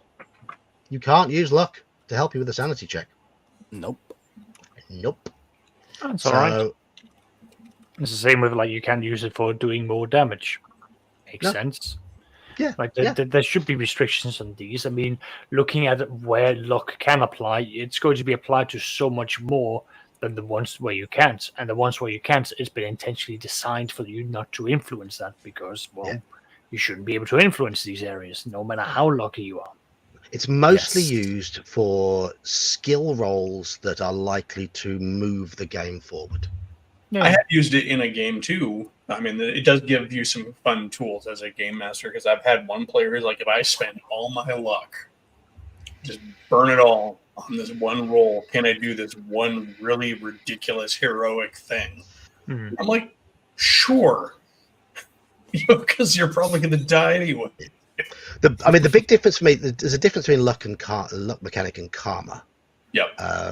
In that you can build a karma pool, but in Marvel superheroes, if you state you use karma, you have to use it, and you have to use the amount that you state you're going to use before you roll. I thought that was the case. No, it's a base of 10. Quite. No matter what 10. you do, you have to spend 10. Even if you only needed 2, you're spending 10. Okay. Yeah. Okay. So if you say you have to say you're going to use it before you roll, whereas in Call of Cthulhu, you can look at your roll and use luck afterwards, based on what you rolled. That's the main difference. So it is more expensive to use karma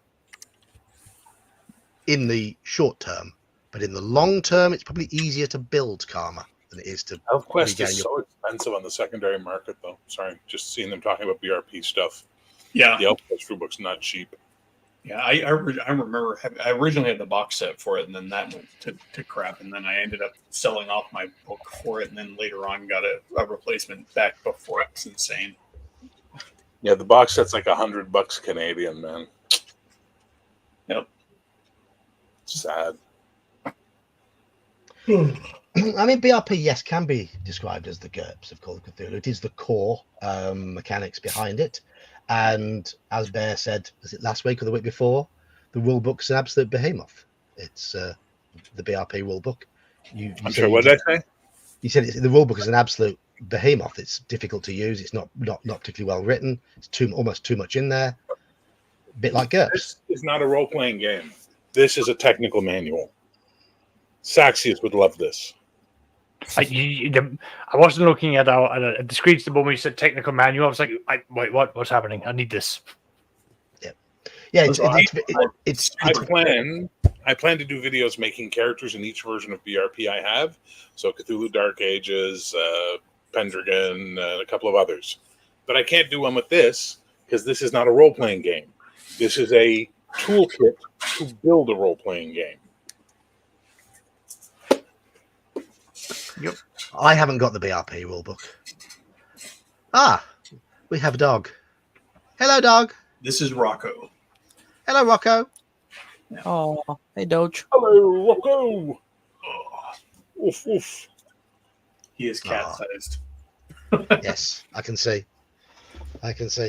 But, He likes fuss as well, which is good. Dogs that like fuss. I'm a dog person. I'll admit that. I know lots of you are cat people. I'm a dog person. I am an animal person, except for horses. Horses can get fucked. Horses can get fucked? I do not like horses. Wow, did one bite you or something? No, I grew up on a farm with them though, and hated them. I hate deer. My I've been around them, and unlike most people, I know what kind of assholes they are. yeah. No, granted, we did have accidents with horses on my farm, but I hated them before that. My brother had to go to the hospital for a bite to his abdomen. My mother got her arm broken, and pretty sure one of them killed one of our dogs by kicking it in the head. I'm going to suggest, Ralph, that Rocco probably has a high dexterity, but not a lot of hit points because he's only little. He is very munchkin sized. He's got tiny little legs and a big head and a stretch body. We call him Slinky T-Rex. But Right, back to mechanics. So, karma. Let's stay with karma. Bear. What? How in heroic do you give out karma? How often? What sort of All the time. Karma should flow like water in both directions. Players should not be afraid to spend it, and the GM narrator should not be afraid to give it. Can confirm. It's the base currency of the game. It's the base currency of the game, isn't it? I mean, Yes. Saxius gave me 100 karma just for giving a good recap of the session we had before. So Wow, you're generous. 100. Wow. I thought it was a very good. that is the legit karma award, though. But I didn't know he was going to do it. So when it came, it was just even more like amazing, right? No, you shouldn't. It shouldn't be a matter of I'm doing stuff to get karma. No, Karma, you're getting rewarded for playing a character or doing things. you went out of your way. You gave a very detailed recap. I tried. And made sure everyone remembered, and you did have other players who sat there and went, "Oh yeah, right, that happened," and you made everyone get back onto and remember what actually went down in good details, and I appreciate that. Why? Because I like my details. I like my thoroughness. And you ended up spending all of that karma anyway. Yes. And somehow still ended the session with more karma than I started with. Oh, yeah, we gave out karma at the end of the Because session. I used basically the 100 that you gave me, and then we got some stuff as rewards for the session. Yeah. So you get karma back very quickly, which I like. And then depending on your calling as well, you get karma for like little actions you do here and there. Yes. Oh, I love that. The more I read into it, I love it. You playing into your character, you get karma for that. It encourages role playing. It encourages the characters to be different and having their different aspects, but still unified. It's lovely. Yes. So my character is a librarian by trade, but he feels like his calling was an investigator. So he gets karma whenever he delves deeper into things. Exactly. and it just sort of encourages role playing, like you said. So, And yes, Yeah. Peter is absolutely right. I give out to karma if you use spreadsheets. Has anybody mentioned already the humanity mechanic for Cyberpunk? No, and we've not mentioned it for Vampire the Masquerade or any of those games. Go on then, Eli. Seeing as you So mentioned it. in Cyberpunk, you have humanity cost. Well, first of all, you have empathy, and then you have humanity cost. So as your humanity cost goes up, your empathy goes down. When the two shall meet is when you basically, Bear's shaking his head. Every time you lose a point of empathy, you make a check. Well, And if you fail the check, welcome to Cyber Psycho, which means some people get a set of fake fucking cyber nails and go crazy. Some people become full conversion Borgs and never snap. That's the beauty of it. You never know. Huh? I was trying to do the simple upfront version, which is basically it's an eventual slow downward spiral to getting less human and eventually freaking out. Yeah, It can, yes. Yeah, there are, and different types of cyberware have different kinds of humanity costs depending on where they are. Like they make a big deal about things that involve your face or your hands have a disproportionately higher humanity cost because those are the things that humans really. But the cool thing is, it also adds into the game a lot of interesting sub mechanics because there are drugs to reduce humanity loss. There is therapy you can go into in the game to pay for it to like undo the effects of humanity loss. We even ended up homebrewing it in our game that like Euro cybernetics were better than the ones available in the US, and so Euro cybernetics had a. That's in the game. Half It's cost. in the game, but they never actually They never give a mechanic to it. In the So it'd be half humanity cost for Euro cybernetics. not back when we were playing. So well, it could have been in one of the supplements or something that they mentioned. I don't know. It's been years. there's been two different versions of the Euro books because there's the 2013 version and there's the 2020 version. But it's nice because you then have to balance the whole thing of like how far deep down the rabbit hole are you going to go without going into cyber psychosis and the horrors that's going to be coming along with that, because you don't want what are they called again? Something the guys. C-SWAT. No, C-SWAT. I don't want C-SWAT coming out. I ran a C-SWAT game. You're in or whatever, but But the other thing that it does, game like meta wise, it limits the amount of cybernetics people can pile on themselves. Yeah. I ran a C-SWAT campaign, and they figured out the golden rule of C-SWAT. Stay in C-SWAT long enough, you will go cyber psycho. Because you're going to be replacing a lot of your body parts because you're fighting crazy people who tend to have a lot of crazy shit. Yeah, it's even down to the point where, like, when they got into some of the later full conversion Borgs, there's the one Dragoon suit that has a special piece of hardware that shuts your brain down on the higher brain functions. Maybe it's the lower, but whatever. It basically shuts you off to where you don't go psycho when you're in that over-tooled war machine of a body. And then those guys who are Dragoons, they get their brain box pulled and put in a more human body when they're off duty, when they're off mission. So they have very much more human looking body. And then when they need to go into combat, they pull their brain box, put it into the Dragoon and have it go. See, I'll admit now I know nothing about this RPG. I know nothing about this genre, to be honest. It sounds. Is it basically bolting things onto people's bodies and slowly losing their humanity? It is. It's a little bit more than that. Yeah. It's dystopian dark futurism where cybernetics happens to be a part of it. Yeah. Yeah, I mean, all I can go off is the video game, but I assume it's quite. Do not go off the video game. 2077 has the world so hyper tuned, and it's 2020 and 2013 are probably the sweet spot. And 2020 is where they started to lose the plot because they were trying to stretch the product line. The latter parts of 2020 is where it starts to kind of unravel because they were trying to keep the game alive. And they started doing some splat booky stuff like the corporate war that they did at the end was a campaign, but it also each book was like 50% reprint material from earlier products. then they there's lost. Rick Bartmo's bought a book, which was all basically a compilation of all the Netrunner stuff. But it was good, and it even had a pretty solid fanzine, the Interface fanzine. Yep. Yeah. But Humanity is a good. Humanity is a cool. It's a cool mechanic. It's. But they also have luck. They have luck in Cyberpunk too. Yeah, they have luck. Mm-hmm. They also have useless, but they have it. Yeah. So they have empathy and humanity. You said. Well, empathy is a stat. Empathy is a stat, and then humanity is a derived statistic from your empathy. So isn't it basically like your humanity is 10 times your empathy? I think. Yeah, and every time you get a cybernetic modification done, there's an empathy cost or a humanity cost, and you roll that and subtract it from your humanity pool. But after you start play, during character creation, there are no fucking cyber psycho rolls. After you start play, if you start doing changes, you start making humanity rolls. You still take the humanity loss though when you're making your character. So you might start with characters right on to 0.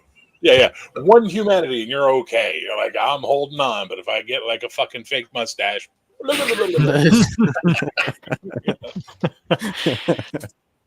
Put an LED light in. Now I'm going. Fuck you just had to go and get that fingernail. You had to do the fucking firmware upgrade, didn't you, asshole? But so humanity is one. Although there's a. Oh, you have a question that came up.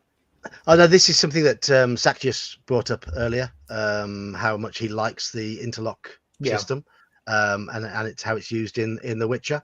So it is something Sakius has already explained on the stream earlier. We've already discussed that one. I don't know anything about it. I don't know anything about it, to be honest. I had to just sort of sit back and listen to. You just need to be in a game where someone hits you with a warhammer and get a critical, and we now describe how your hand has now been broken into small smithereens and you can't use it anymore. But you have to keep playing. Why? Because your character's not dead. Oh, that's good. Nothing better than a bunch of newbies starting to play Cyberpunk and going, I'm gonna go, just go full on and engage in gun combat. And you're like, just do it. You're like, I'm gonna run out there guns ablazing, and you're like, all right, well, you got hit by 4 or 5, 5.56 rounds, each of them doing like 2d10 plus whatever, damage, and you only have like 20. So that is 2020. 2013 was this. And every time you got hit, there was a little chart that you would cross-index your body type versus the damage, and you would get your wound. Okay. And you could die real fucking quick. Yeah. But never forget, he left out one little thing that is my favorite aspect of the whole thing. Every time you get shot or you shoot someone, you roll a d10 for hit location. Mm-hmm. On a 1, it's the head, and you double the damage. Yes. Yep. So I was running a Cyberpunk game one time, and there's a thing called skin weave in the game, which is a cyber thing you can get where they make your skin ballistically resistant. It gives you like 8-9 points of protection, I think.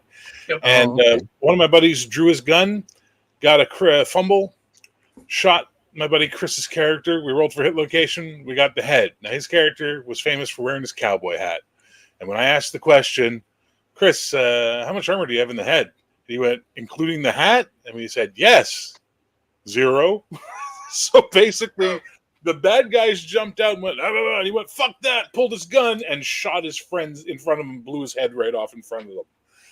I immediately had the bad guys, after we all stopped laughing for 20 minutes, and just go, whoa, okay, whoa. Because they're like, if these guys are crazy enough to kill their own people in front of us, who the fuck are we dealing with right now? You can get pretty ridiculous with layering up armor, though.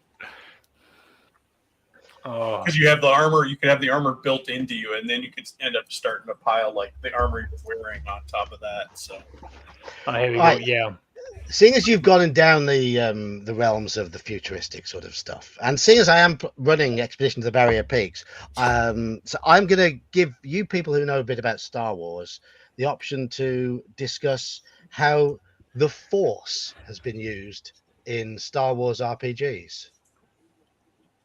I mean, for all intents and purposes, it's magic. I don't know. I've never Force played points. a Star Wars RPG. This is Sure. the floor is open for you who played So them. in Star Wars D6, you have skill codes in control, sense, and alter. And you have different levels in control, sense, and alter, just like any other skill. And then you can, any force power you're going to use, you will have to roll those particular skills to do it. Okay. Interestingly enough, lightsaber fighting involves the control skill also, I believe. So it is basically done as magic. It is. I mean, other than the limitations of the specific force powers, yes, it is magic. You're not gonna. There are no Jedi powers for flying.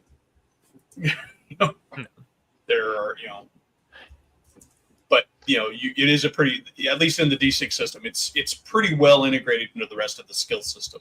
There is a force point or force points multiples that you can accumulate that allow you to pump up your force powers or even your non-force powers. Like non-force users still have a force point because everybody can call on the force at some point, and you can use your force point. And what is it? Bear, correct me if I'm wrong here. I think it doubles all your ability scores. It doubles all your dice pools. Yeah, for that action. Yeah, for one action. But you don't get it back unless you do something heroic and potentially self-sacrifice. And if you use it to do something bad, you get a dark side point. I was going to move to that next. So what about the dark side? And the minute you get a dark side point, you must roll a d6. And if it comes up equal to or less than the amount of dark side points you have, hand your character sheet to the GM because your character just went to the dark side.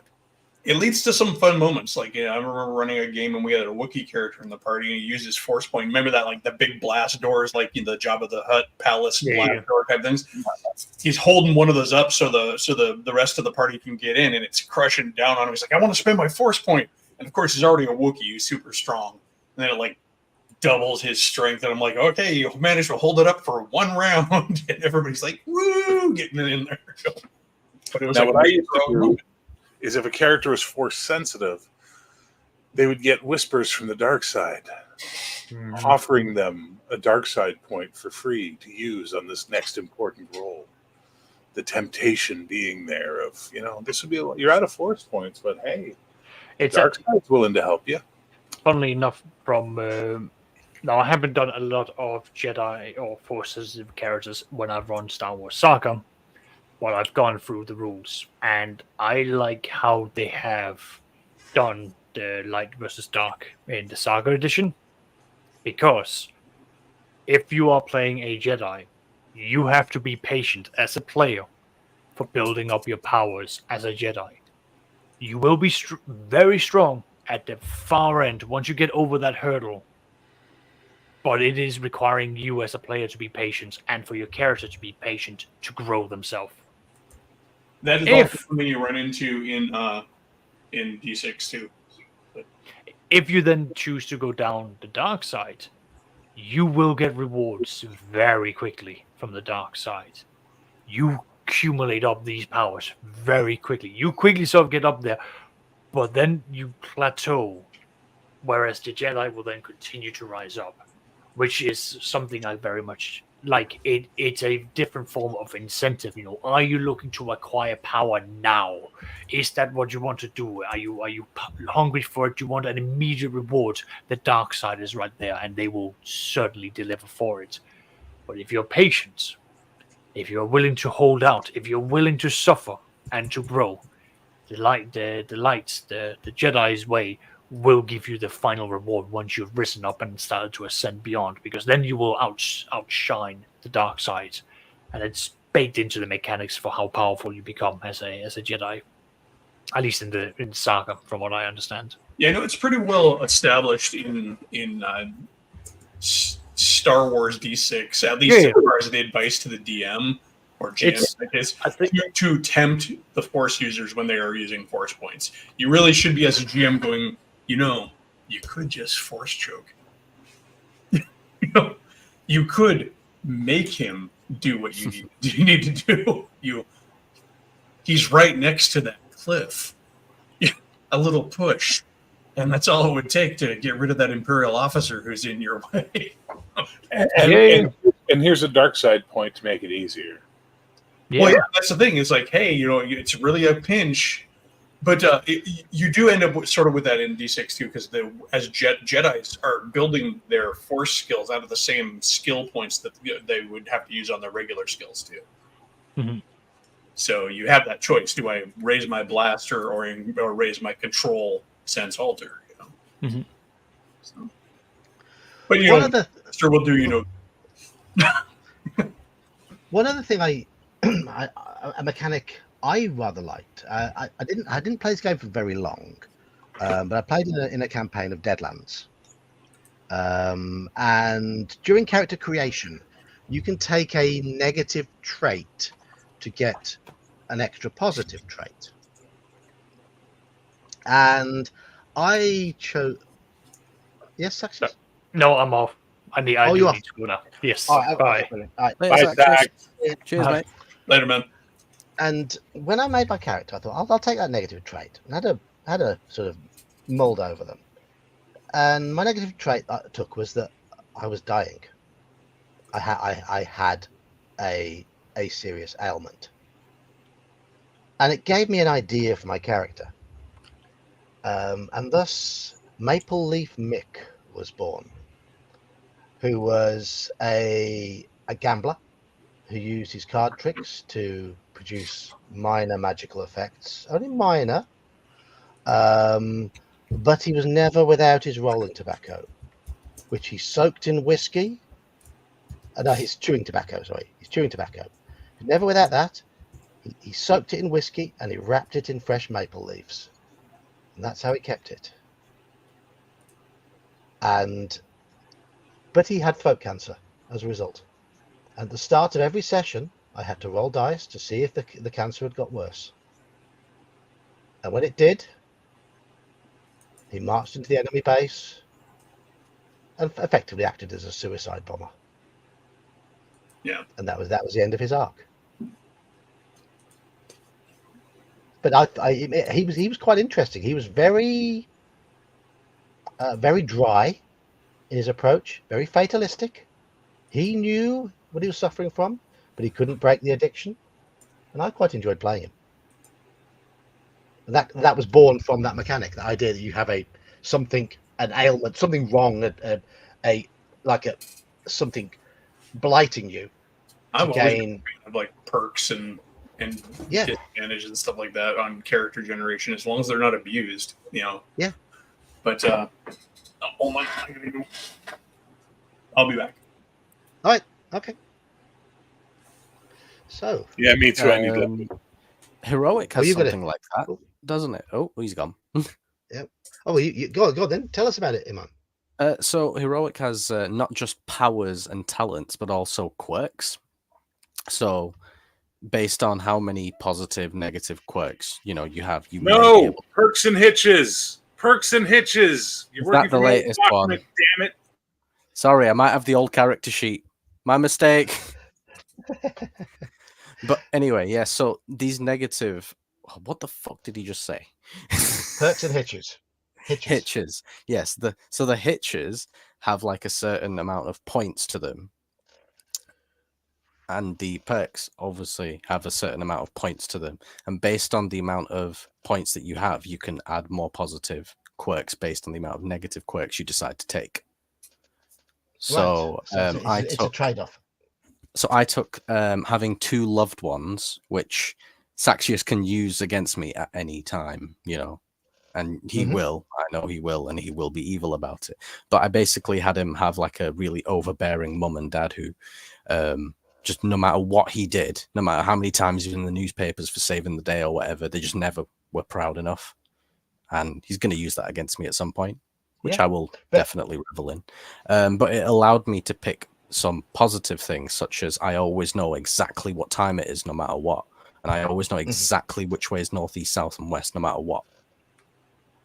And it allows you to add depth and flavor to your character. And thus, and thus enhances the role playing during the session. It gives the DM opportunities. It gives you opportunities. It's good because they're not powers; they're like more passive things, if that makes sense.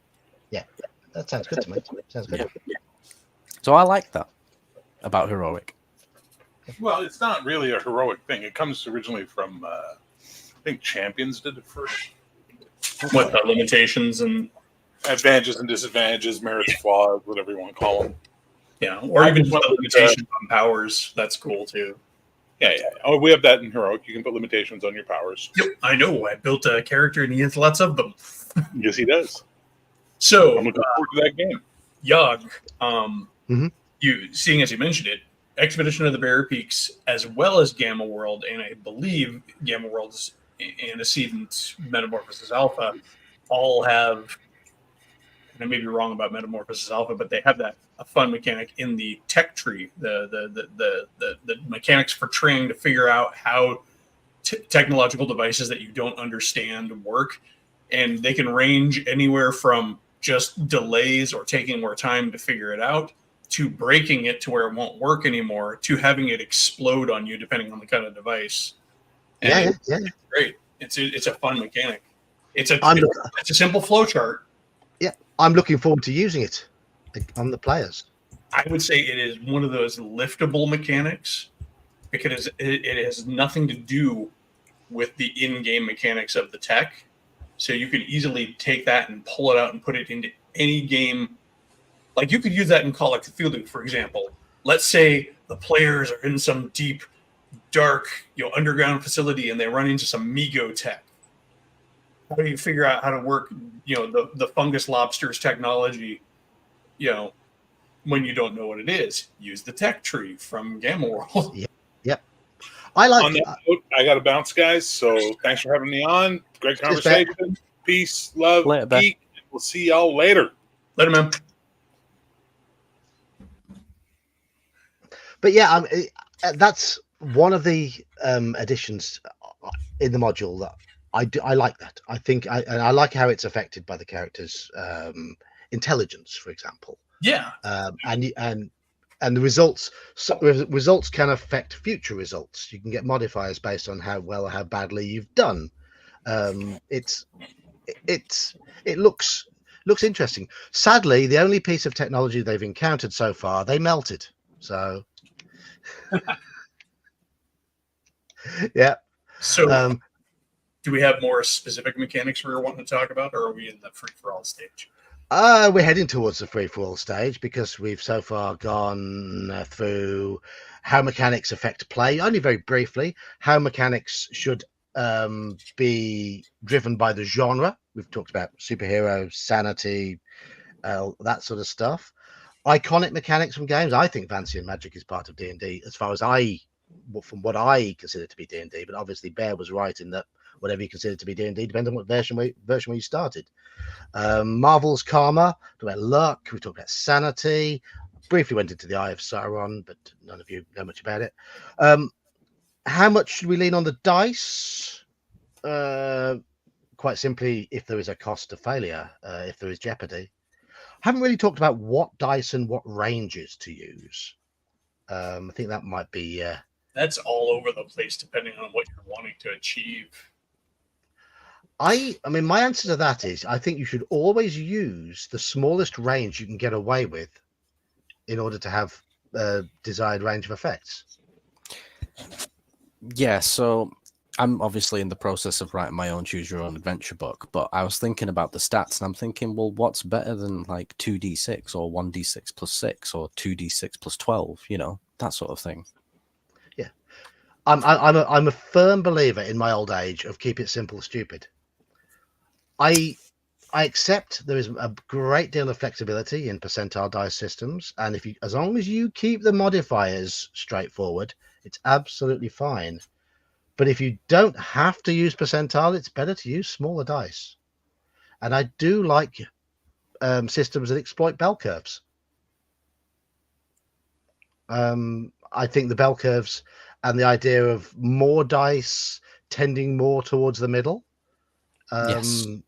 it's something that should be in game mechanics if possible. Yeah, no, Yeah. that makes sense. Because on a straight D100, they're all equally a chance, aren't Yeah. they? If you Yep, have multiple dice, then obviously there's going to be an average. That's why, What? like, for example, games that use a D100, it's always nice when you have some sort of opposed roll. Opposed rolls, yes. Yeah, It's fine for that opposed breaks rolls, the yes. fact that it's just straight linear. Like Yeah. when I do my even random encounter tables when I'm writing modules or adventures for D&D, even I'll almost never use a single die for my encounter tables because I like to have a curve to where I can have Yes. I can have the rare encounters at the far ends of the table. Yep. And, more common stuff in the middle. I mean, the most elegant D&D morale system and reaction system was in basic D&D. 2d6. Yep. Perfect. Absolutely perfect. Where a +1 is really meaningful. +2 is awesome. And if you've got +3, wow. But you can still have a bad result. It's just very unlikely. Yeah. And it makes the range of stats in the game more valuable. But it's also so easy, so simple. Nobody's got any complicated math slowing the game down. Roll 2 dice, add them together. What could be simpler? And I think, if possible, when designing game mechanics, you should always aim for the smallest range you can, which gives you the amount of variability you're looking for. It just makes the game faster, smoother. Well, it sort of goes back to what Bear was saying earlier about the D20 versus the D100. Yeah. Like the D20 just seems to have that effect somehow. The problem with it, I mean, again, it depends on what you're looking for. D20, Still linear. it's still linear, but also every increment is 5%. Yes, instead of 1%. Yeah, and so D100, I mean, D100 honestly is one of the more mathematically wholesome systems, honestly, because percentile systems especially, because I think one nice thing about running percentile-based systems, I know mathematically wholesome is not an actual term, but it's just going to throw that out there. But when you're running percentile systems, I think it's very easy for a player to look at a character sheet and say, "Oh, I've only got a 5% chance for this to work." Yes. Mm-hmm. I mean, there's still usually some math in there, like in 7th edition Call of Cthulhu, you're like, well, but there's also a bonus die or a penalty die or whatever. But still, it gives you a general idea. Whereas when you're looking at something, you're like, I've got 3 ranks and such, and my intelligence modifier is this, but I've also got a proficiency bonus of da da da. What exactly is my chance? Yeah. And I think players should have some idea of the chance they have of pulling off what they're attempting. Yeah. Obviously, not always an exact. I like that idea. Sorry, no, go on.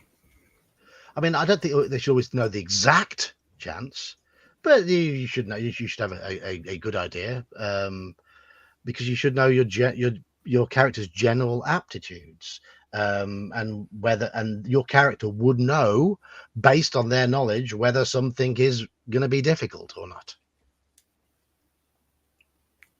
And the thing I like about the way Call of Cthulhu does it as well is that the most maths you have to do is basically just how many luck points do I have to use. That's it. Yeah. That's it. Yeah, there's no other modifiers. I mean, yeah, Andy's got a point here about level of success or failure. And if it's a binary pass or fail, or is it degrees of success and degrees of failure? And again, in basic role playing, and one thing I like about it is the degrees of success. And you have got the disastrous failure as well. But I will say, when I've run D20 based games, quite often, if you failed really badly, I will narrate a worse effect than if you just fail. Even though it's not in the rules. Who cares if it's not in the rules? Binary pass and fail can be boring. So it's a case of live with it. Live with it. Well, I think it makes sense. Like, if you're going to be able to have a critical success, you should have it the other way and also be able to have a critical failure, right? Otherwise, I don't like it when it's. The problem with the D20 is the 1s and the 20s happen too often.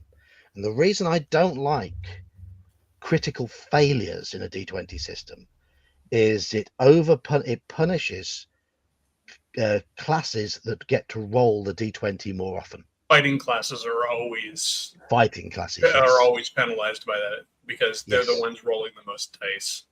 Yes. And if a DM turns around and goes, "We're playing D&D, but I've got these fumble tables I'm gonna use," so every time you roll the D20, I'm like, no, it's not gonna be my game. It shows to me that you haven't really thought through the consequences. When I am using fumbles, I tend to not use weird fumble tables like, "Oh, you hit your friend in the head." I try to be a GM and actually adjudicate the effect of a fumble to fit the situation. You know, if somebody is firing into melee, for example, or melee,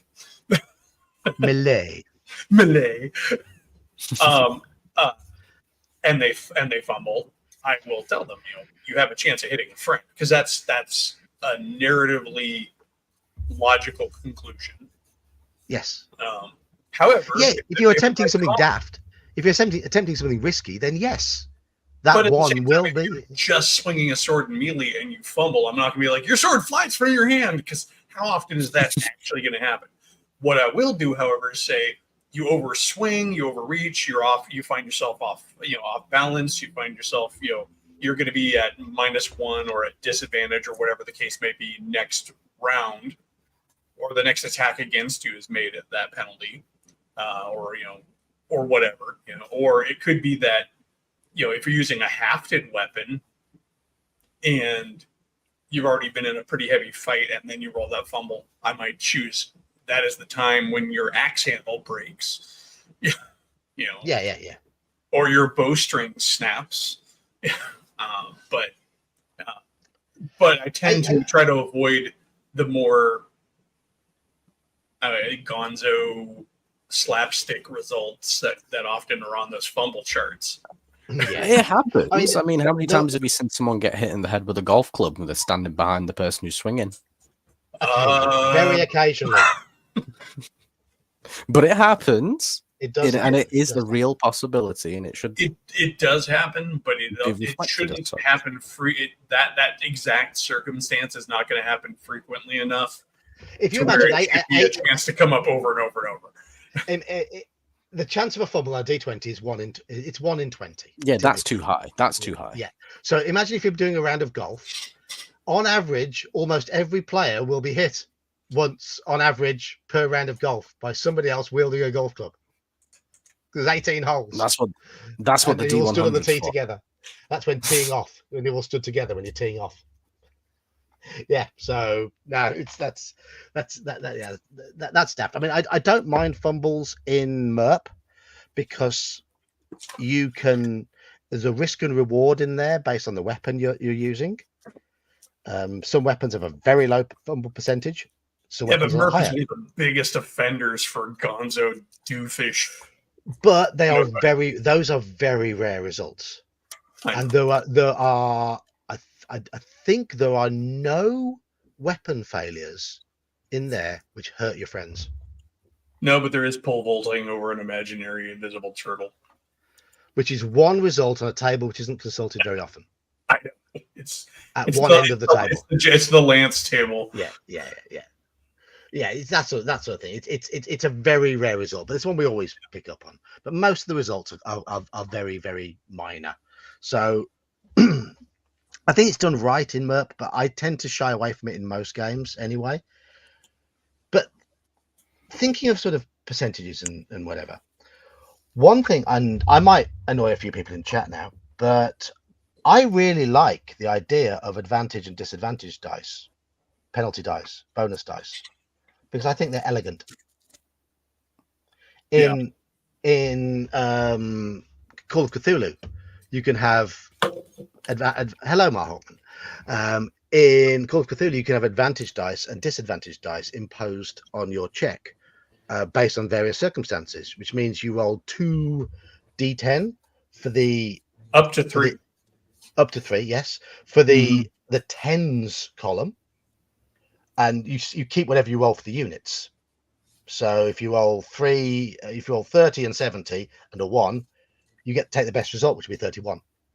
And the penalty dice are in reverse. So Absolutely. and they cancel each other out. So you can be like, you get 2 advantages, but you also have 1 penalty. Net result, 1 advantage. Exactly, yeah. The reason I jumped in is I wanted to quickly to tell you guys the most absurd story I've actually seen happen in a game related to crit fails.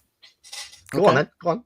Having someone who was, like he said, a melee fighter trying to fight monsters in a cellar accidentally KO himself by doing an attack roll against a monster.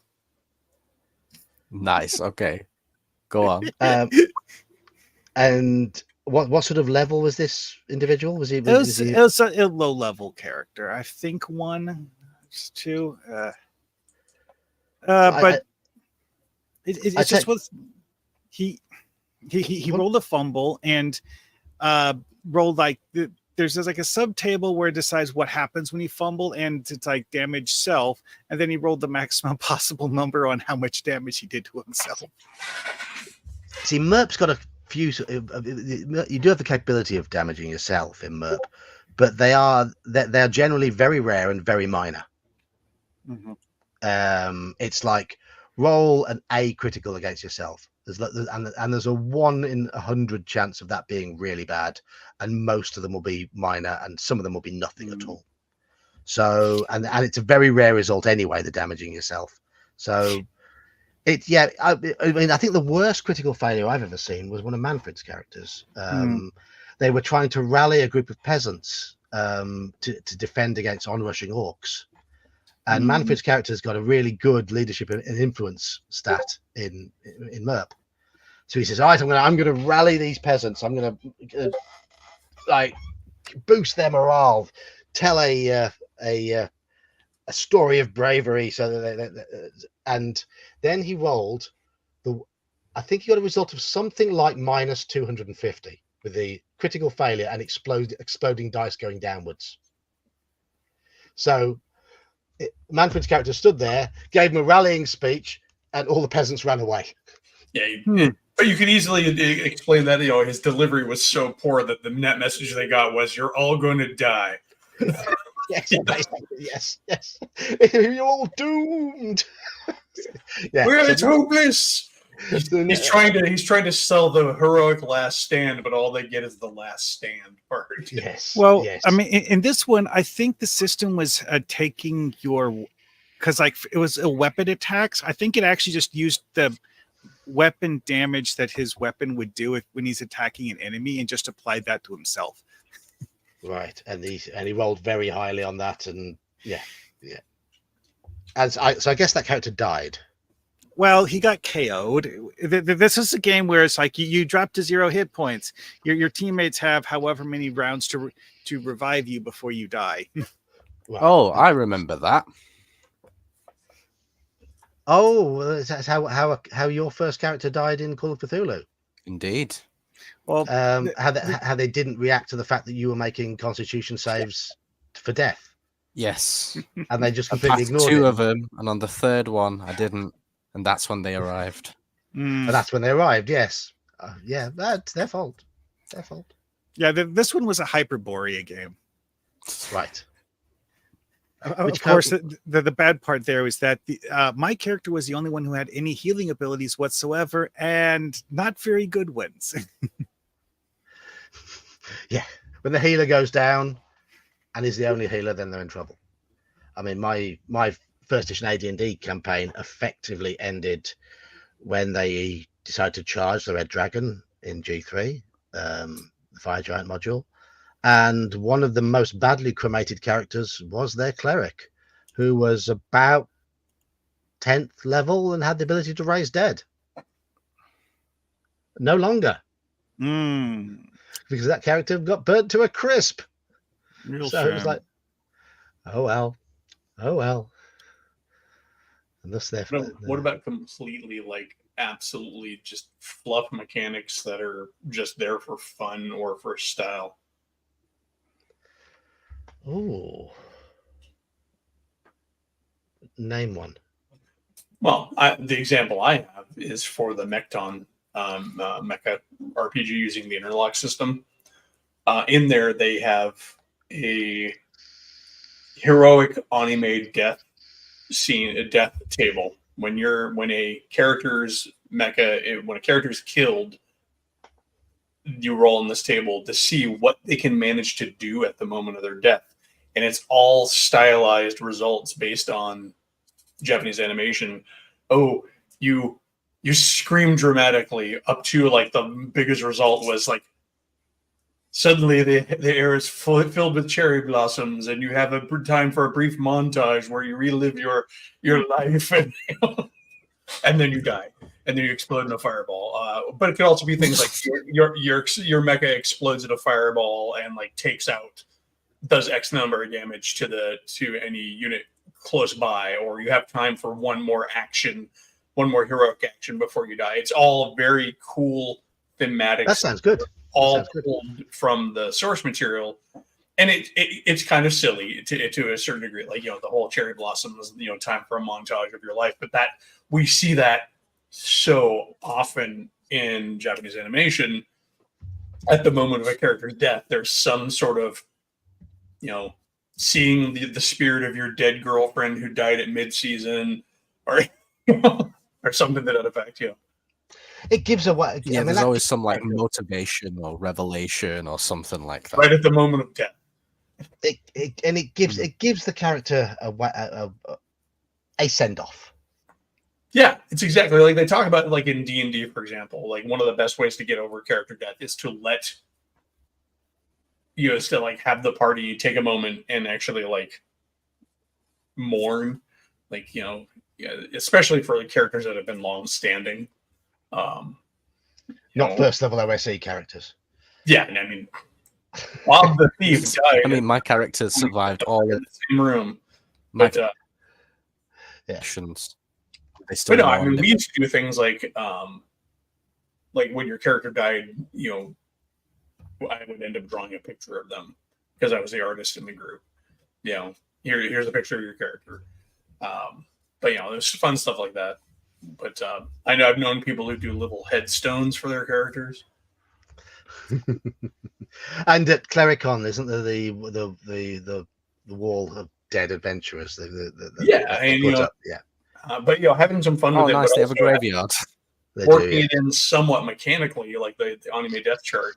It's kind of a cool way of doing it because it is thematic and it still has an in-game thing. Because one of the results is you have time for a brief speech to your companions, and you can boost their morale. Yeah, that's nice. That's nice. But then you die, and on the following round, they should be like, "Oh, he's dead." Oh, and morale dips. But no, back to the whole idea of advantage, disadvantage. I think that sort of mechanic is obviously it's come in to help with the flow of games, because the biggest criticism of sort of the late 90s through to 2010 sort of era of mainly D&D and that sort of game that I really remember seeing, I wasn't playing during that time, was the simple fact that modifiers would just go up and up and up and up and up and up and up, and playing at higher levels just meant playing with bigger numbers all the time. And the whole idea of having advantage, disadvantage sort of style of mechanic just brings those numbers down. And yes, it's quite powerful to get advantage or disadvantage, but it doesn't matter. It doesn't matter. I mean, in D&D, it's a pretty substantial bonus if you look at the math of it, but +5 roughly. Yeah, but I in Call of Cthulhu, I don't know if it's necessarily as advantageous with the bonus die, which is probably why they have two bonus dice. Take a roll of 98 down to an 18. Yeah, it's slightly more variable, I think. But no, I like it. I like it, and it's again, as with a number of the other mechanics we've mentioned, it can add flavor. Yeah, and it encourages role playing, because if you role play an interaction really well, and then you try and, for example, persuade the person or try and get information out of the person, you may well, because you've role played it well, you might well get a bonus. I mean, some people play it the other way around, where you make the role first and then role play according to your role. I think both are legitimate. Both are legitimate. I mean, I think there's a fair argument that mechanics that you're going to include in a game should be there for a reason. Whether they're there to actually be, I mean, if a mechanic is not there to actually do something in the game, it should then flavor the game. Yeah. I mean, that's actually a very interesting thing in Hyperborea, is that the game has, I forget exact number, but like 6 different schools of magic, which to a large extent are just like, they're different flavors of spells, but they're not like mechanically different spells. It's like you fire a lightning bolt at an enemy, or you fire a fireball at an enemy. It's like different schools of magic have different options for offensive spells, but they're still offensive spells. I've done something stupid with my screen here. I've accidentally pressed a combination of keys, which means I can't see you lot anymore, and I can only see chat. Whoa. What you done? I don't know. I don't know. Try okay. Alt tab Huh? quick. Oh, right. There we go. Yeah. It's opened a new window. No. Come I'll on. be right back. Okay. All right. I don't know what I'm doing, but I was just going to reply to Manfred. Manfred's comment about some characters. I was in the process of typing in a jokey comment, but let me just type that in. I'll be back with you, and I might drop out the stream and come back in because it all looks really weird to me.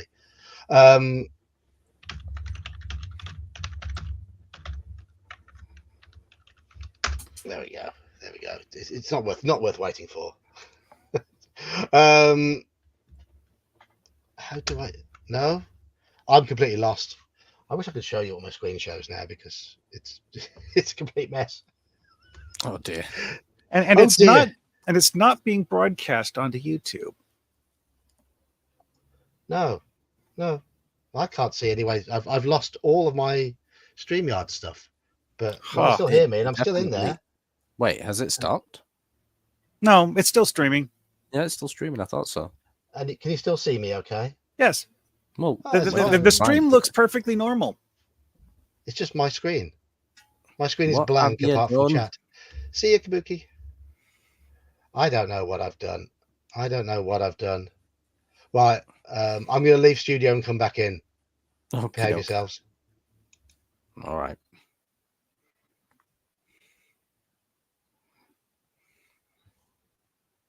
What did he do? I don't know how he managed that. So, thoughts on randomized character creation? Randomized in what sense? That you roll dice and you just sort of all right with the stats? To be honest, I've seen a variety of different ways of creating random characters, and oh, you're back. Cool. Well, one of the ones that I found to be the most interesting was Waifs of the Boreas for Hyperborea, where it's a list of instructions. It's like you just roll dice and it'll just like randomly spit out characters, and even give you gear setups for the characters as it does so. I quite like random character creation. I mean, I haven't got Hyperborea, but I have got the Conan one, the Modifius Conan.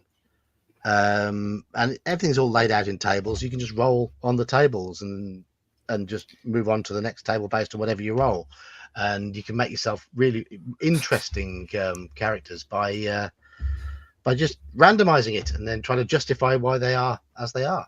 Right, Waves of the Boreas is actually intended more to be used as a GM tool for creating NPCs, because like when you're going through the steps, you can choose to choose an option off of the list instead of rolling for it.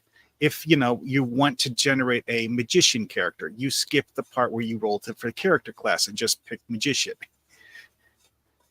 Yeah. I mean, yeah. Obviously, yeah. It's optional. You can choose. But I think I would just plow in with dice and just make something and run with it. Well, okay, though that specific option is if you decided you wanted to make a magician character before rolling.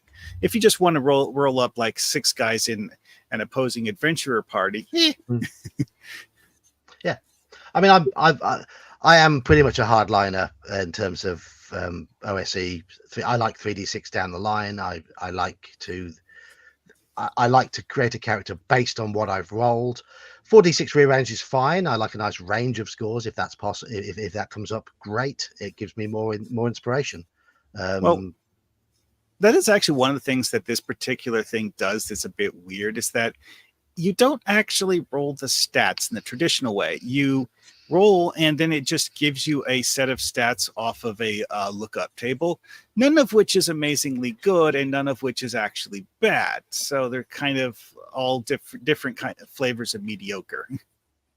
Why? Yeah. Because you roll for your character class, then it gives you a set of stats appropriate for the class. Yeah, One Ring's got something similar. But you pick a set of stats according to the race that you choose. And there are a number of stats that are available based on your race, and you pick the arrangement that you want. I prefer a bit of randomness, but I understand why they've done it. Well, I mean, it does give you like some level of randomness. Like if you're rolling a cleric, like, okay, the cleric has I want this thing whatever. There's one stat that's essential for being a cleric. Obviously, you're going to have a good number in that stat. The other stats, well, I mean, some of them might be good, some of them might be bad. And it's not going to give you ones that are like bad across the board, but you know, one option might have low hit points, one option might have good hit points, but nearly no strength, that sort of thing. Yeah. I mean, it's a way of doing it, but I like going into a game not knowing the sort of character I'm going to play beforehand. Mm-hmm. I really like the idea of letting the dice decide what sort of character I play. I think that's more of a challenge for me. And I understand how it can be a problem in campaign games if you end up with something you really don't like for a long-term game. But I think it's part of the game. I think it is part of the game, and you can learn to love those misfit characters that are created in that way. I mean, look at Slan's character in OSE. First 2 stats are 4. 4 strength, 4 intelligence. High wisdom, low dexterity, decent con, decent charisma. But this, a cleric, the most stupid, inept cleric you've ever imagined, that character's now level 3. Got level 3 with a minus 2 to hit. My character woke up from being unconscious and he was like, turn undead. Yes. He tried to turn you, didn't he, when you woke up from being unconscious? He thought you'd risen from the dead. Yes. Oh, to have a 4 intelligence and thus not be able to read any holy books. That is a very, very strange setup. Well. But no, it works in the context of the game. It works with the context. That actually reminds me, is that one thing I personally created as a player aid for Hyperborea is for when you just roll 3d6 down the line and you're like, okay, so which character class does this set of stats allow me to play? Mm-hmm. Well, yeah, the book doesn't actually have a lookup table for that, so I made one. Yeah, that is useful. I mean, especially since the current version of Hyperborea has like 20 character classes in it, each of which has its own slightly different. Yeah. I mean, how those sort of helpful tables? I know AD&D had them, but there were a number of games that didn't have them, and you had to go hunting for the rules. Palladium, but I think in general, rule books have got better over time with that sort of thing. In general. Except Palladium, of course, as mentioned. I mean, they continue to keep writing the same cut and paste rule books where everything's everywhere. Please. I know it's a rite of passage to understand a Palladium rulebook. I know, but it doesn't have to be so. Nope. I mean, that Well, reminds that's me the same of attitude towards Thaco too. I mean, it works, but it doesn't have to be that way. that's kind of like my experience with wiki editing, where, like, yes, okay, you can do the approach of just make pages for all of the things, but you need to organize them into a structured format so that people looking up information on the wiki have some way to find the information. Yeah. It's the same with any web page, and I am an appalling web page creator because I just don't have that concept of planning ahead. It just doesn't exist in my mind. I wing things too much. It's my downfall as a DM, but it's what's taught me how to be a DM though. The amount I've had to wing because I'm often so ill prepared. I can say from my own experience that you're really good at it. So clearly, all that training worked. I've had to learn it. I've had to learn it as a skill because I'm so badly prepared a lot of the time. But hey ho. You seem a bit more prepared than me, Eli. Prepared than what? For what? When you run games, you seem to be able to compartmentalize the preparation stage a little better than I do. So my trick is front loading. When I create adventures, I almost write them out as if I was going to publish them. Even if I'm not running them from folded out in front of me, I've already gone through them in my brain. But also my brain figures stuff out real quick because I work in a world that's got a high degree of verisimilitude. And so if this happens, this happens. This is, not to mention there's a fair amount of shorthand in By the Sword because everything like a Hyperborean world is kind of historical analog. So I don't have to create too much stuff on the fly. They're in a semi-Roman city, so everything needs to sound semi-Roman. Or Pictish or something like that. Yeah, but it's only, you'll notice like when I'm picking out parts that are unique to the world, there might be a little bit more of a lore dump because I want the characters or the players to understand what their characters should know. Like if I drop a god name, then there's going to be a short little blurb on who that god is because their characters would know who it is probably, and it should mean something. I can't expect them to have read the material. I think, though, your choice of using OSE there, the fact that you do front load and you use the world, a natural feeling world as your basis, having OSE as your system mechanics is a good idea because it's so simple. That means you can improvise so much more easily, and you can weave it into your own world so much more easily because it is so simple. Yeah, I mean, that's the other thing too. If you're trying to GM on the fly using a system that is really heavy on mechanics and stuff like that, then it is going to be harder to make stuff up on the fly. Yeah, absolutely. I mean, I used to be worried about the idea of running quite an open worldy sort of MERP game because MERP's mechanics are quite complicated. And then it just dawned on me that all those NPC stats and monster stats in the adventures are all just one line. And it actually doesn't matter too much about what is written down there. There's nothing specific where an orc has to have an offensive bonus of 50. You can have a big orc, a small orc. I can give that one 30. I can give that one 60. And it doesn't matter. And as soon as you realize it doesn't matter, it opens up so much. Yeah. I think it's so funny. I love monster books, right? But at the same time, I have hundreds of monsters I've never used because I realized a long time ago, I don't need monster books, even though I love monster books. The main use I get out of monster books is just thumbing through them and getting ideas. Yes. The descriptions. But also looking at how different authors have used the same system to come up with mechanics for abilities, like especially in 5th edition. Like, oh, this monster has a really cool mechanic. I would not have, I would not have handled it that way, but that's really neat. That's really an elegant way. A good example would be the damn exhaustion rule, which WotC just wrote and ignores, but other 5th edition publishers use the exhaustion. Like if you look at through Kobold Press, their monster books, exhaustion gets used a lot for monster effects. As it should be. It's a great way to handle poisons. It would be a great substitute for life level drain.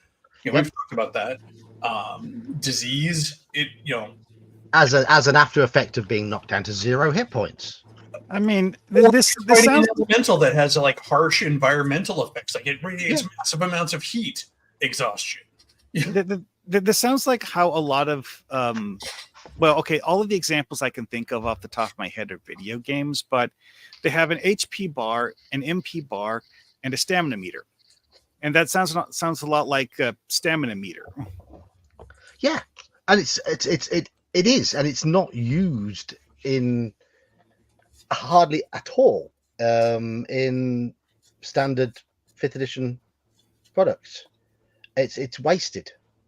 And it could have added so much more interest to the game. I mean, because like flipping through the 5th edition book, when you read the rules on movement, it's kind of vaguely alludes to your character getting tired if you actually just like run across a field at full speed, but doesn't ever actually do anything with that.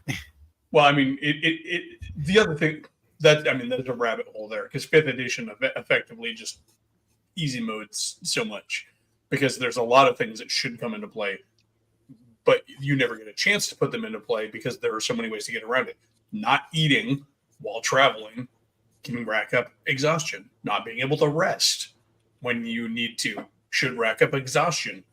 But how often does that actually happen in play? Because you have a ranger in the party who, in the favored terrain, can always find food. And there you go. Or, it's I actually have... In my last session, I told my players, I'm like, all right, you're at a kind of, I was explaining the route that they're taking. I'm like, you can continue, you can either camp on the side of the road in the middle of the night, or you can push through and keep traveling. You can camp at dusk at the side of the road, or you can push through and travel in the dark to make it to an inn.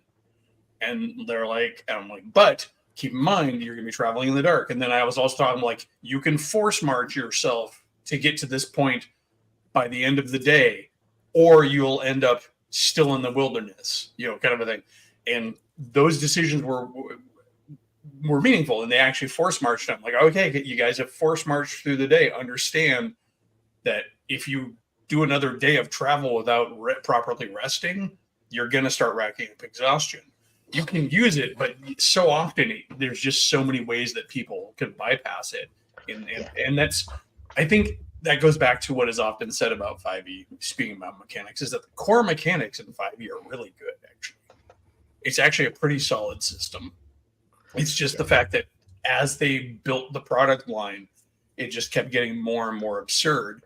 And they kept forgetting, or not even just forgetting, but like mitigating a lot of that good writing. How many ritual spells, for example, do mitigate all of those sort of effects? And ritual spells don't cost a spell slot. Or spell foci, where you're like, okay, I have a staff; it's my spell foci. Now I don't need to worry about consumable.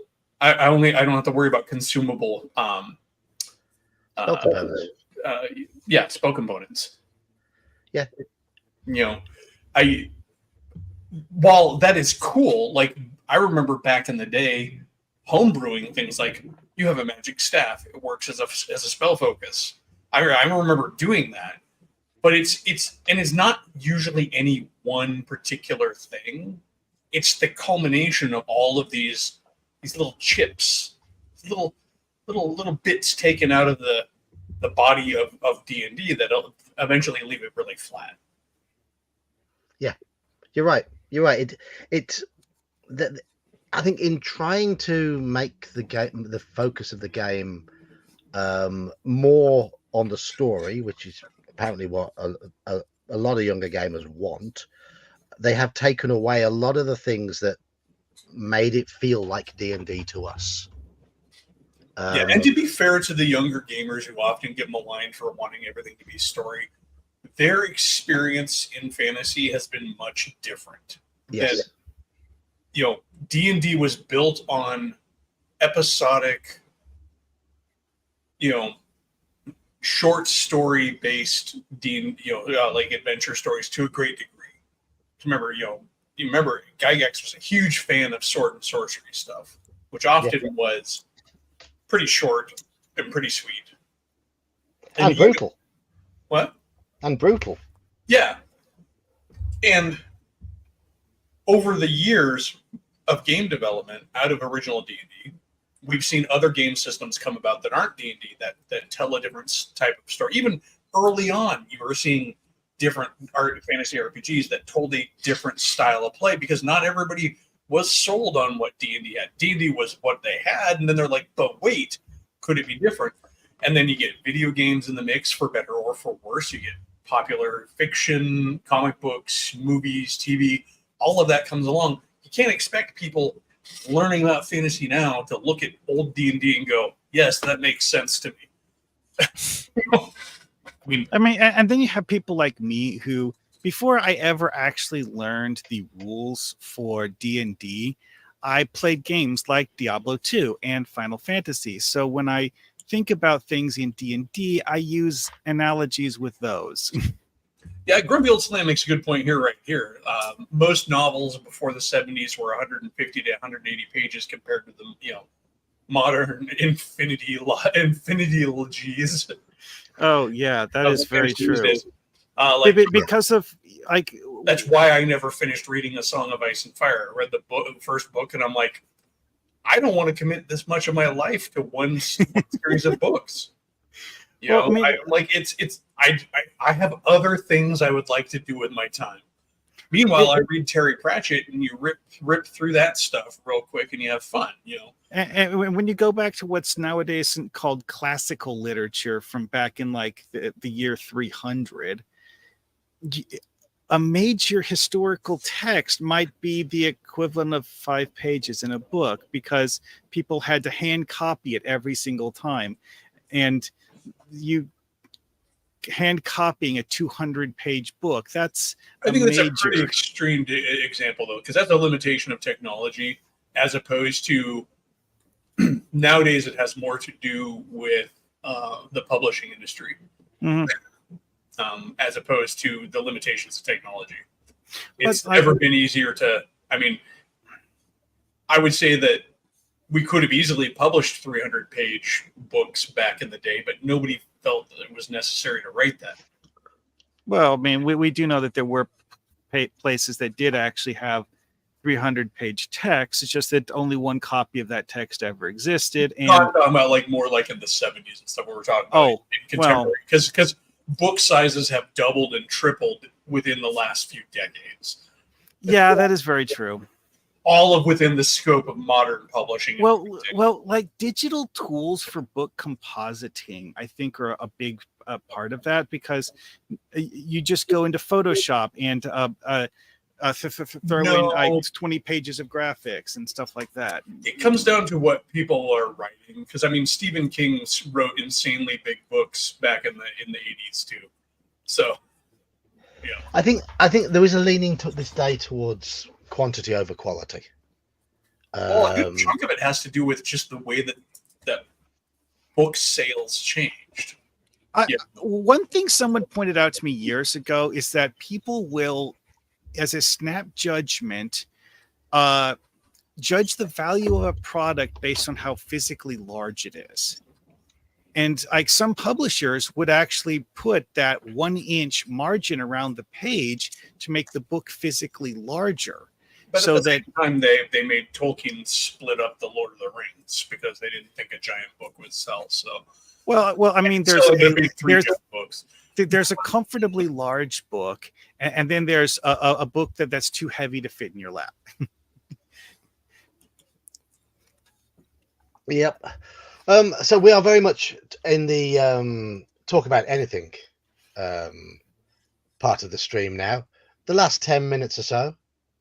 Well, I mean, this actually kind of gets into what some people have complained about with monster manuals, is that, you know, you flip through like 20 pages of monster manual.